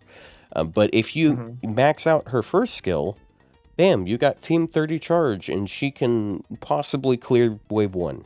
It's actually pretty reasonable to assume she can clear Wave 1 because, like, if you're up against Earth, she does over 40,000 without an event, without a CE at all. There is no like neutral damage dealer at MP1 that is recommendable. Like if you are using a neutral damage dealer, you're looking at something. If your intention is to use a neutral servant for farming, you're basically saying I'm going to have to roll multiple copies of this or invest in I actually agree with that. I actually agree with that. Like, not counting Berserkers. And maybe Berserkers. I was actually about to say, because, like, something like Arjuna Alter in P1, I think he's still going to be... I think he could carry... That's why I said neutral. But like if you're neutral's talking, like literally yeah, 1.0. literal yeah. neutral damage, yeah. But yeah, that's part of the good thing about Berserker. Like you don't need to have high NP levels for to compete with the extra classes. I'd say, I don't know. It kind of Yeah. depends because usually extra classes skew heavier on like buff values. Usually, Yeah, but I know what you mean. Like, yeah. it's a difficult discussion anyway. Man. Yeah. Yeah, it's just like, I don't know. I think people's problem with Korean Dark is specifically just because Single core looping damage. we're so I think people are so hyper focused on single core and how that works, and like, I don't know. Eventually, maybe they'll realize it. I hope. Like I I mean, don't know. and It doesn't single core matter. actually doesn't matter anymore. Single core is dead. NA will be heading into like 90++ era for sure. So I do believe that will probably change in due time. Like people would try to force their way through single core, and then they'll realize, oh fuck, like without a better way to put it. Like the first 90++, the summer one. I remember the people, because that one is, you can with some servants actually single core it. Such as Summer Mave can single core it. Oh, I never saw anyone do that. I guess the damage bonus from Summer that carries her. Damage bonus from Summer, and that Arts. she has the slow charge and arts. Yeah. Oh yeah, It yeah, does- because does it. she has good NP refund. Like it's Yeah. just like I'm her gonna be damage isn't real. worth it, If you know? want to blame one thing that gave Vlad the claim to fame, you can blame that 90++. I'm not gonna lie. That is a huge that is a huge contributor to Vlad. Vlad like fucking glazing. Because he loops that 90++ like pretty easily. Yeah, I'm pretty Dude, sure I used Probably. my Melusine was able to do that one, but dude, I'm pretty sure now I might be able to get my Summer Boogie to do it. Like I have to use the event C probably, but forgot to bring command codes. yeah, mine was Melusine with the event damage CE. Swapless. If I had done swap, it would have been so much easier, but I was like, no, I don't. That was still at the time frame like, you swap, and now I'm like, it's 90++, I'm swapping all the time. It's like, yeah. my mindset is different. Back then I was like, I'm not gonna swap, that's for It's for losers. that's for swapping is for losers. For losers. And then after this 90++, where I'm like, oh, it actually worked. After this one, it became apparent that, you know, for 90++, you kind of have to swap. Now, not to say there aren't like swapless 90++. There basically aren't. They're so rare. The summer one from the Summer 8? Yeah, Summer 8. Yeah. I did have a front line of that, of Tonalico, Castoria. Yeah. And that did work. Yeah, I mean, yes. They all have event bonus damage. Event bonus level 100+. Like, no, Castoria was only level 90 at the time. That was before I grailed her. That's kind of crazy. Tonalico was 104 though. Back then. Okay, well, I mean, I don't think Tonalico needed to be 104, to be honest. In the second wave, like they're like fucking assassins. I don't actually think Tonalico needs to be 104. Yeah, I agree. The Castoria being 90 is probably important. I think I farmed that with the same comp but with Draco for last. Because it worked. Yeah. I'll still never forget the 90+. That one, I think it was Ilya Castle. The one that was like 2 sabers, Gwaine, and then like so not Gwaine, Roland.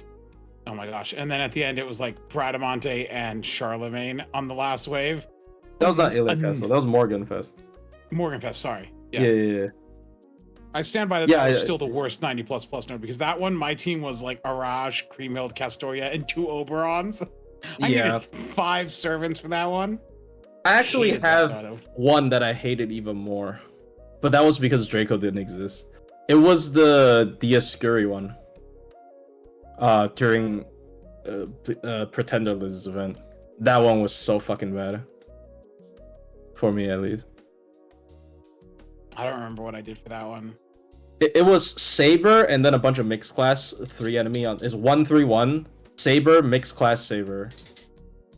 MP5 Oberon stongs. I mean Oberon's been thrown in on and off like because like he has so much charge that if he can clear wave then you can save a DPS like that's a good thing about like multi-core like if Oberon can act as a multi-core support where he clears a wave then dude you're saving a lot of damage boosts because obviously he has the amount of damage boost as a meta support, which will help me actually because now the Pretender class score is unlocked. Like as much as I love Summer Bavanshi, I think the most impactful thing that would happen for me with that Pretender class score is Oberon being able to clear waves. Like I think in 90 plus was.